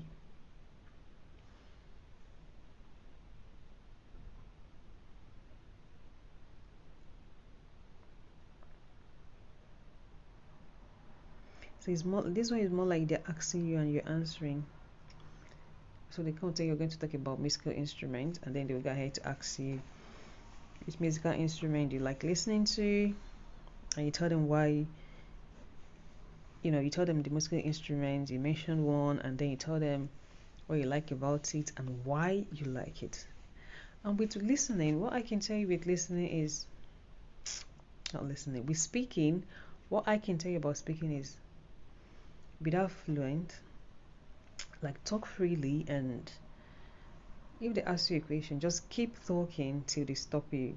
Do not talk and just think, oh, I finished talking or I finished making my point and you're quiet. No, do not go quiet. Just keep talking. All right. For instance, if you want to answer this one about which instrument do you like listening to the most and why? Let's go. You can still you can mention piano. Let me just pick one thing, so anything random. I can just say, oh, maybe piano. That you can just start by. Now this is me now.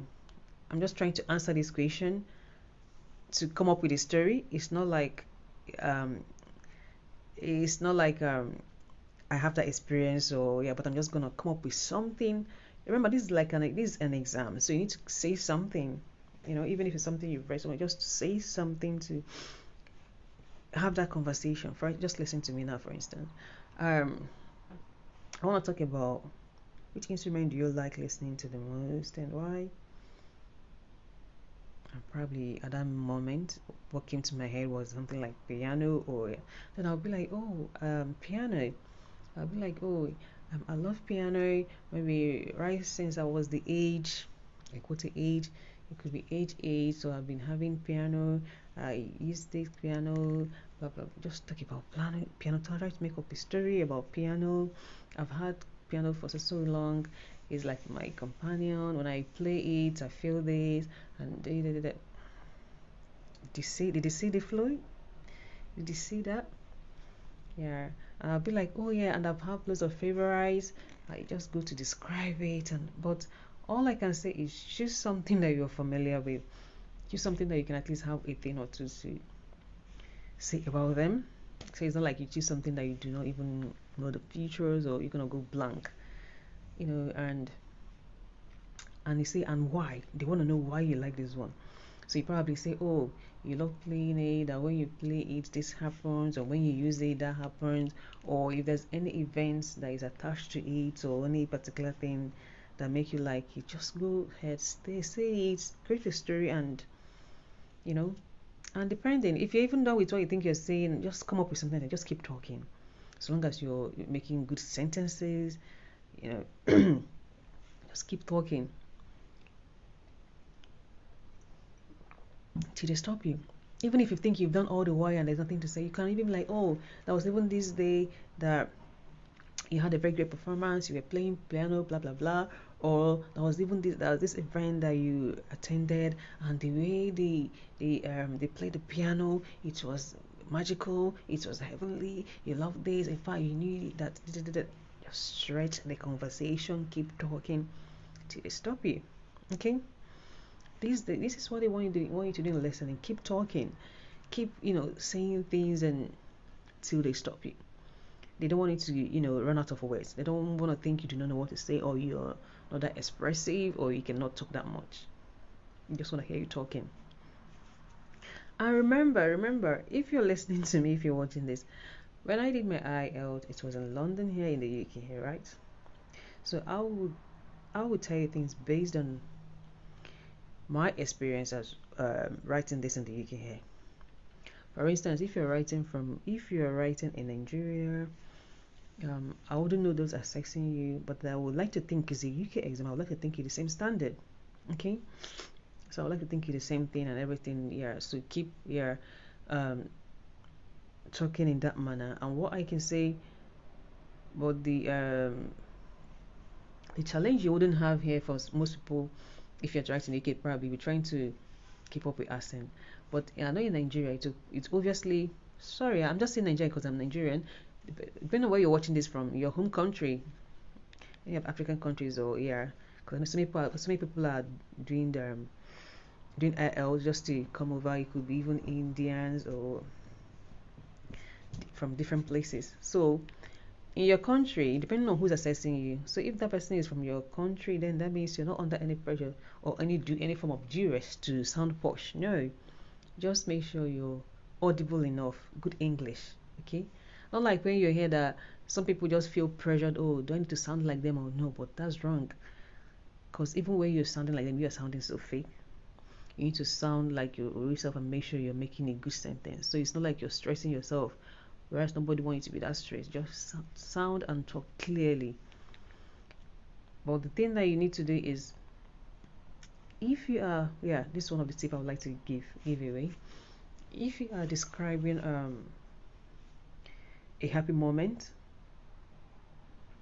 or something interesting or an experience you liked or something that make you happy or a place you just or an event, that kind of thing, just try to show it in your conversation, whereby when you're discussing such topic, happy or exciting or whatever, your tone will kind of increase a bit. That will kind of be a pitch. There will be a difference. You will sound a bit different. You sound more loud.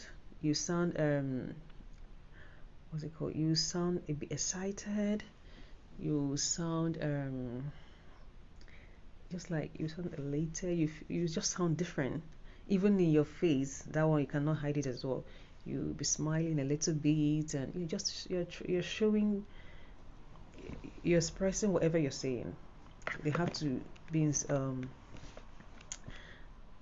harmony. What you're saying needs to correspond with your physical expression. Sorry about that. Okay, so you cannot just be like this, and you cannot be like, let me do this. You cannot be like, oh, what's that again? You cannot say, yeah, I went to the party. The party was fun. People were happy. And I did this and I did that. Just like this, everything's monotonous. And then when you want to talk about the sad experience, you also say, yeah, I went to the event. It was so boring. Nothing really happened. Everybody was sad. People died. People were crying. Everything is monotonous. No. Now, again, to show that you have a good command of English, or to show that what you're saying is real and not just all made up, or because when they ask you this, they want to know your experience. They want to hear from you, like, because they do not know you. They just want you to be able to tell them one or two things about you, or to know your knowledge, and to make this thing sound real without sounding like you're a robot, or you've crammed it, or you're faking it. The vibe needs to be there. If you're saying, oh, now this party I attended, it was about 5 people that were there. We had so much fun. We did this, yeah. When we got to the venue, everybody was prepared. They can even be smiling with you because you're making, you're able to express what you're saying. You tell them, yeah, oh, when we got there, things we were asked to do, we had so much fun. We went to the park. You did this, yeah. When you're saying it, your face is also conveying the same emotion that you're describing. That's what they want to catch from you. You get a thumbs up for that. You get points for that. And then when you're saying that, obviously you're like, I don't know if you notice, your tone will also pitch as well. And then when it goes to a sad event, like you probably say, yes, on the day of departure, something bad happened. As we were leaving for the airport, we were all made aware that this happened. One of us lost her suitcase, and we were all saddened by that, and it really affected us. We were even made to wait extra, and we lost so much money. We have to pay extra as well, which we didn't plan for. It was a very stressful moment for us. Like, if we had known, this is me painting a picture of a sad event, and I am also trying to illustrate by my expression that it was a sad event. And as you can see, in between, my voice was dropping, was dipping and coming up. Did you notice that? This is how you speak clearly and communicate. When you're speaking, they are listening for, okay, are you making up a real story? Are you fake? Are you being expressive? Are you putting all that into consideration? Yeah, so I think also this is an important factor for people preparing for speaking, because most of the people I have in my inbox is issues regarding speaking. So for me, I wouldn't know exactly what the problem is, but and for most of you, I know that obviously you can express yourself. So I wouldn't know if it's the case of whereby you tend to answer questions, but you're not really that putting emotions to it, or you're not just being that realistic about them, like I have just said now. I think first is like from me to you now, if you're preparing for this exam now, the speaking, I would like you to practice this. Try to make sure that your emotion is in harmony. Thank you. Thank you, David. Make sure that your expression is in harmony with what you're describing. You cannot be describing a sad event and you're like just feel, and it's being shown by your expression, and then when you describe a happy event, it's the same thing, like more like a robot can do that. So why are you, right, what are you trying to tell us? So try to consider this, okay? And also in addition to that, when you're preparing for English or any UK exam, read UK books. Read UK books, follow UK channels, and there are ways you do not want to mix up. There are ways you do not want to mix up, because chances are also you ask something and you're talking and you're very passionate about it, you're talking about, you're not really making point. You're talking about something else completely. Yeah. I do not have much of the words on the top of my head right now, but I'll just say a few that comes to mind. For instance, which word is this, please? I'm not sure they're gonna ask you about drugs. I'm not sure they're gonna ask you about drug, right? But drug is drug. If they ask you drug, you might think clearly, or you're talking about medicine or what, but medicine is medicine, drug is drug. Drug clearly refers to, like the criminal one, or that's commonly like how it would be asked. But then if you're asked about drug, or depending on how the question is framed, you go about it and then start talking about medicine directly without knowing what exactly they want from you. Is it drug medicine, or is it drug like the illegal one, or the one that you shouldn't be saying, or that's you answering, but so like discussing about something completely different. And also, which other one? This word that I need to remember and use it as an example. That's like a classical one, because even this drug one just came now. It's not really like a standard one, because I'm not really sure anybody asks about drug. Coffee. In Nigeria, for instance, coffee is most people know cafe is probably to be what's it called, internet cafe. Yeah. So they might tell you to talk about a cafe experience you've had, and just tell us about your first time in a cafe or something like that. And you need to know what cafe means in the UK. You need to know that to be able to answer. And this is like no joke. Now I've been asked about this cafe one, right? I was asked about the cafe one. You need to know what cafe is in the UK. If you are from a place where cafe is referred to mainly as I've given like example for internet cafe, and you go straight and start talking about internet cafe, my dear, no matter how much sponge you've scored there, yeah, you've probably made good grammar, but that's not what they have in mind.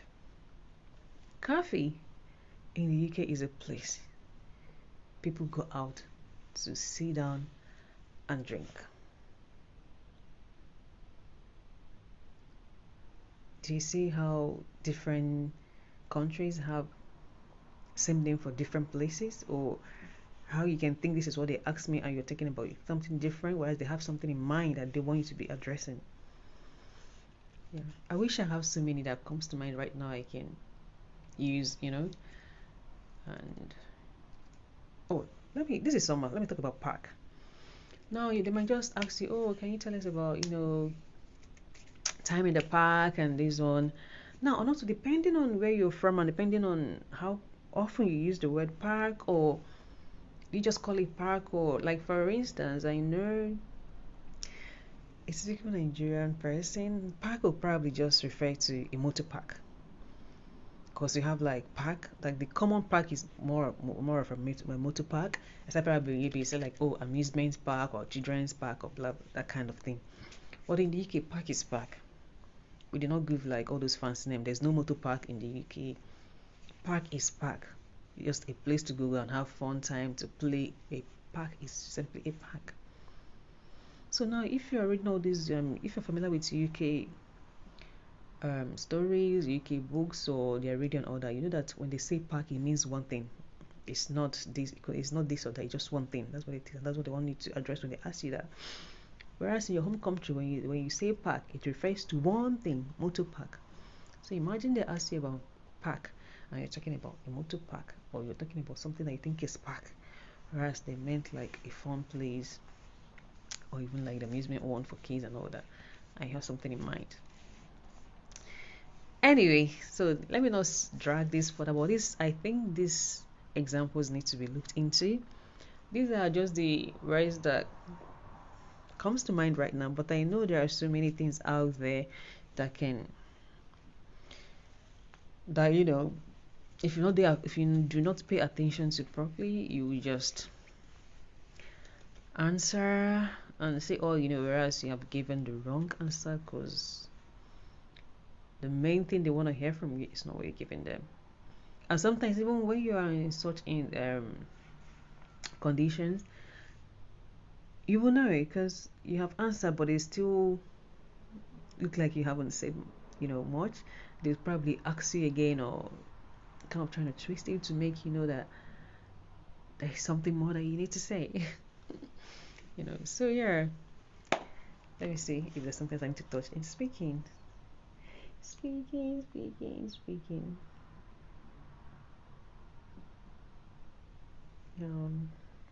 Let's see.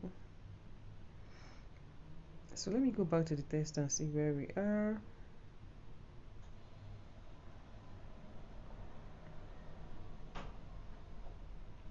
Oh dear, this has gone all the way back.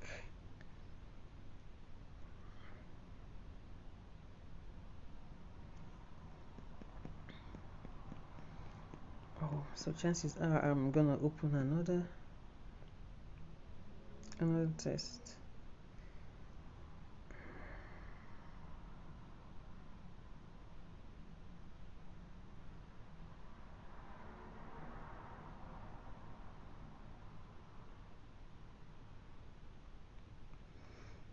Okay, let's find the listening part of this one.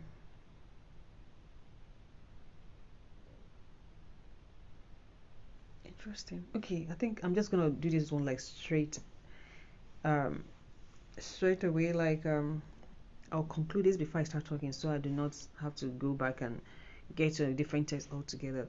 Like that one, we're talking about musical instruments, and I had used piano, and so this one have a similar pattern as well, but this one is a different test and it's got a different question. So anyway, this is more practice for us. Okay, let's say that way, more practice for us. So this one, the examiner asks the candidate about himself, about him or herself, his or her home, work or studies, and other familiar topics. At least now we can say this is a must.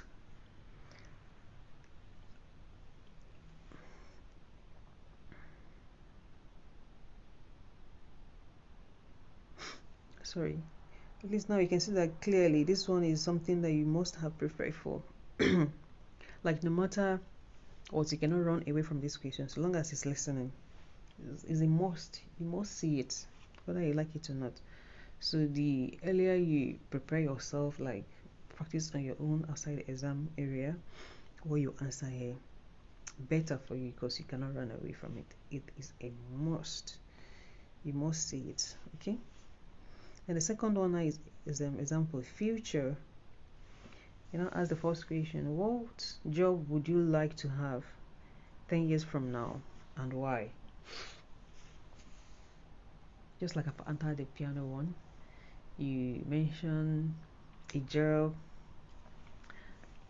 a job. For instance, you can say, I would like to be a carpenter. Probably you say you would like to be a carpenter, and probably when you were little, you can say your dad or your uncle, I don't know, someone takes you to their workshop. You enjoy spending time with them in their workshop, and and you were able to learn one or two skills. And from age this and that, you were able to make one or two furnitures. You were able to do this and that, that kind of thing. And you see, and why you want to actually be a carpenter. Now you not give them the answer that why you want to.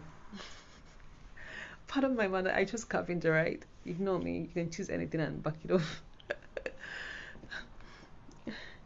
So you cannot tell them, oh, that as a carpenter, you want to be that creative, that you want to be able to, have all kind of furnitures you want in your house. You want to, turn your house into your studio, and you know that you want to change the community you live in, you want to change the society with your creative design, that you have like so much potential, you have this to offer, blah blah blah. Just say anything and push yourself, and sell whatever that you think you want to sell at this minute, and give them the answers they need. The next one is, how useful will English be for your future? Why and why not? Interesting. How useful will English be for your future? Why and why not? So this one, I think at this point, we have done all this why and why not now. So you answer these ones, okay?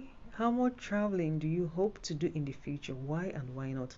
So whatever they ask you, they want you to say why you want it and why not. So it's more like you're making an argument. You're making a balanced argument. That's what they want. They want to hear you communicate. They want to hear you flow, and not just being fixated on just say one thing. No, they want to know the opposite. You need to be like what's it called, vast in topic, and know what to say at any given time about anything at all, not just saying one thing. How do you think your life will change in the future? How do you think your life will change in the future? Tell them what they want to hear. By the time you're able to get this and get your dream job, you'll be able to live a good life in a good country that nursing is like top rated. Like who in the world would want to work as a nurse in the UK that have this global recognition? You'll be living your dreams. You'll be able to afford what you want, the kind of lifestyle you want. Dream of your your dream home. You can be able to fly to any country you want. Just say things. They say things, my dear, and get the scores. Then you have the part two. Part two. Describe a book that you enjoyed reading because you had to think a lot. You should say what the book was, when you decided to read the book, what reading this book made you think about, and explain what you enjoyed about reading this book. And by the side, say you will have to talk about the topic for 1 to 2 minutes. You have 1 minute to talk about what you are going to say. You can make some notes to help you if you wish. So now you'll be given like a minute to make a note about these things that you've read now, what the book was. So you just use a minute to find the name of the book, why you decided to read the book, and what reading the book made you think, and explain. So just like writing like point. Then when it's now talking time, each point you have, you elaborate on it. You can even add points, and and then when you're talking, obviously with reference to what you've written. What you've written is more like a guide to help you flow better, to have an idea, so it's not like you're blank. But in the course of talking, you can add more things, and and 1 minute will just go before you know it. But just make sure you're able to finish and address all of them. Then we've got the part three. Part three is the discussion topic. Yeah, this one, the topic is children and reading. Example questions. What are the most popular types of children's book in your country? What are the benefits of parents reading books to their children? Should parents always let children choose the books they read? Remember, this one is a discussion. So you have to tell them what you think. You have to tell them how it is in your country and why you think it's like that, or what you yourself think. Remember, with this exam, whatever you're saying, you're weighing both options. You're saying something and giving your opinion. You're giving general view and giving your opinion. The benefits of this, yeah, you say it and give your opinion as well. Then you've got the second one, electronic books. Example questions. How popular are electronic books in your country? What are the advantages of parents reading electronic books compared to printed books? Will electronic books ever completely replace printed books in the future? Do you think that's gonna happen? Possibly, but I think no, there's still gonna be those who are still old-fashioned. People like kids, no matter what they read, you also want them to have some printed copies to read and carry about, not always being on the gadget. So yeah, know how to stay your part and forge ahead.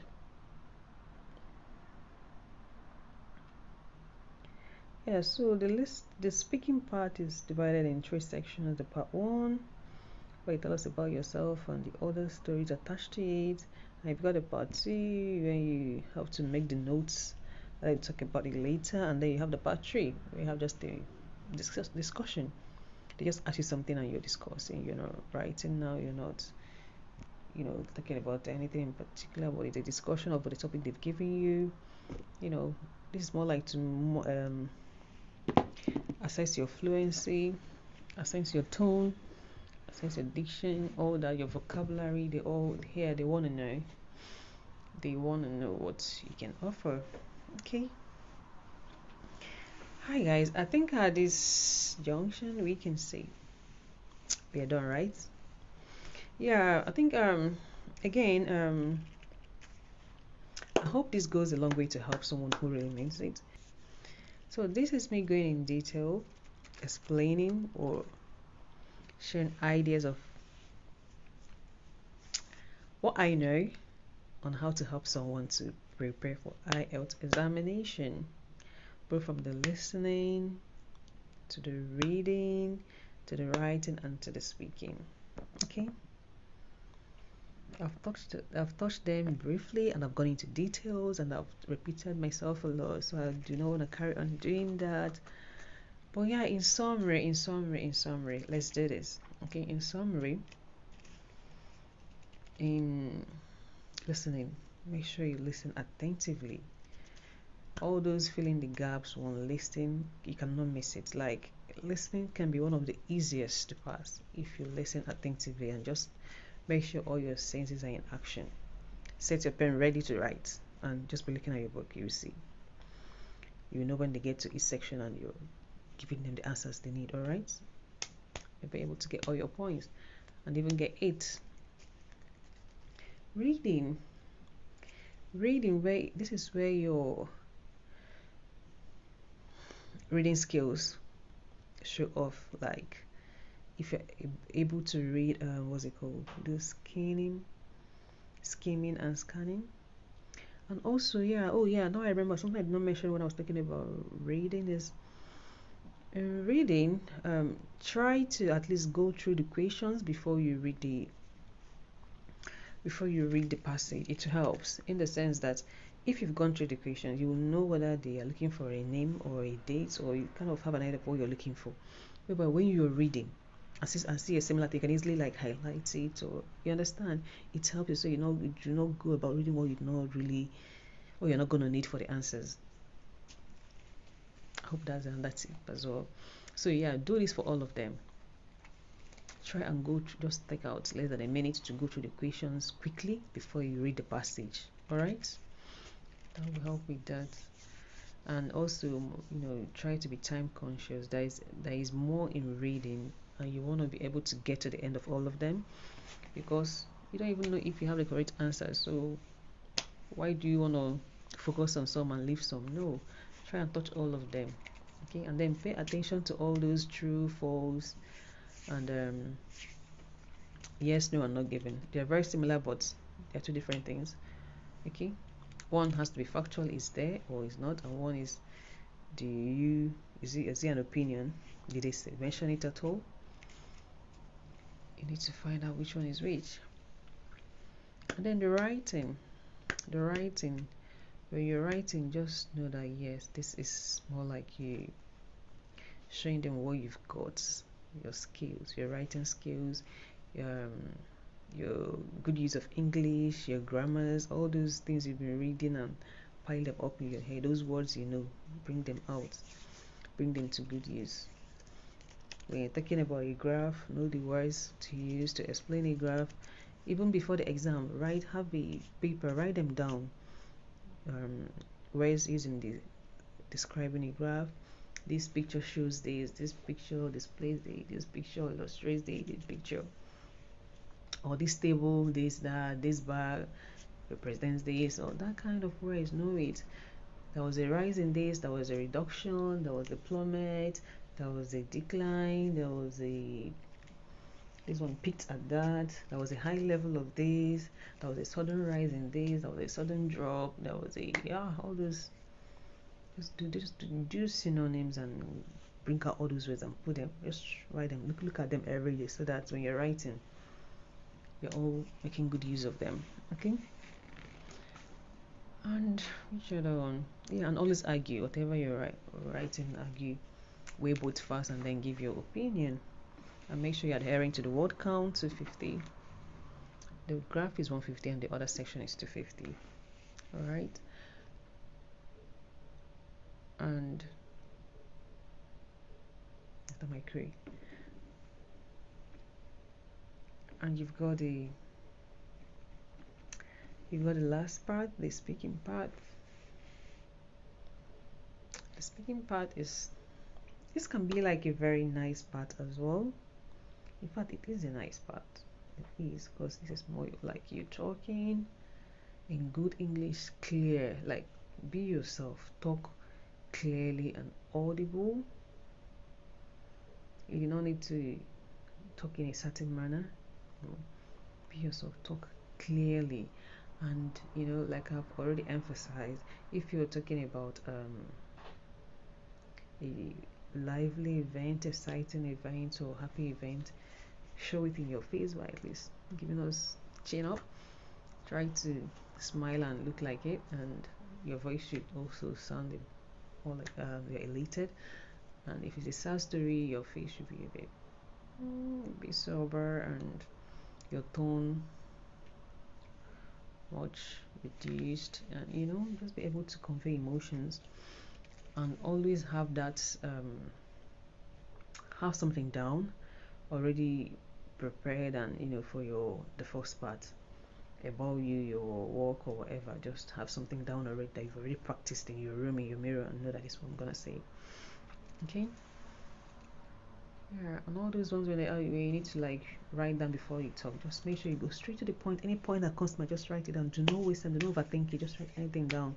Then as you're talking, you can easily add on to that. So I believe with all these I've mentioned, I believe with all these I've said, that someone who prepares very well and remember these tips will be able to ace the IELTS exam. Alright. So thank you for watching. If you have watched the first one and on the second one, and you have come this far, thumbs up. Thank you so much for watching. Thank you for watching. That's all I can say. And please share this video. I appreciate you watching, and let me know if you like this. Let me know if you found something new in watching both lives. Okay, and I would like you to keep me posted as well. So I believe right now that an international student struggling with the IELTS watching this will feel much more relaxed to go and tackle the exam. Will feel better equipped. They won't be that scared of going and not making it. No, I've given you the right tips, and I've given you like the boost you need. Yeah, the boost. So I think I'm very hopeful that anybody watching this will go next time and will make it. Okay, if you're watching this now and you're preparing for this, and this is me saying good luck to you, go in again with confidence, well prepared. You will make it this time so that you can initiate your JAPA journey proper. Okay, so this is me wishing you luck, all the luck that you need to help you make it in this exam. Okay, put in the energy, put in the work, do more reading and writing exercise. Just do all you need to do within the time you're preparing for this exam. Have a structure, have a program, have like set time on the day where you want to listen to just English contents, or where you want to watch, or when you want to read papers. You just have a routine. Keep adhering to that routine till you pass this exam and you go back to your normal life. Okay, if you're in need of this exam, you need to pass it and get it out of the way. Do not write it and leave it more saying after I will come. No, if it's a struggle, if it's a problem that you need to tackle, face it squarely, get it done and out of the way, and go back to your normal life. Okay, so this is me saying thank you for watching. Thank you so much for making it this far. I will leave you now. Okay, and please do share. Hi, someone just came in now. Anyway, thanks guys. We've come to the end. We've come to the end of this whole detailed explanation and talking about the tips in passing IELTS. Okay. Thank you so much, everyone. I appreciate. So keep supporting the page, and you can support us by joining when we're live, commenting, and then sharing our post, sharing our live, and sharing our videos. Okay, sharing our content basically, because by that you are also sharing the contents to your audience, and they are also getting to know the good information or the good content that we are putting out there, which is good. They need to know, and that will kind of help them get to know us as well. So you are giving us a visibility, so that's what I'm asking for. Thank you for that, and asking that you keep doing that. Okay, bye for now. See you in the next post, next video, and next live. And do let me know in the comment section again if you found any tip here so valuable. Okay,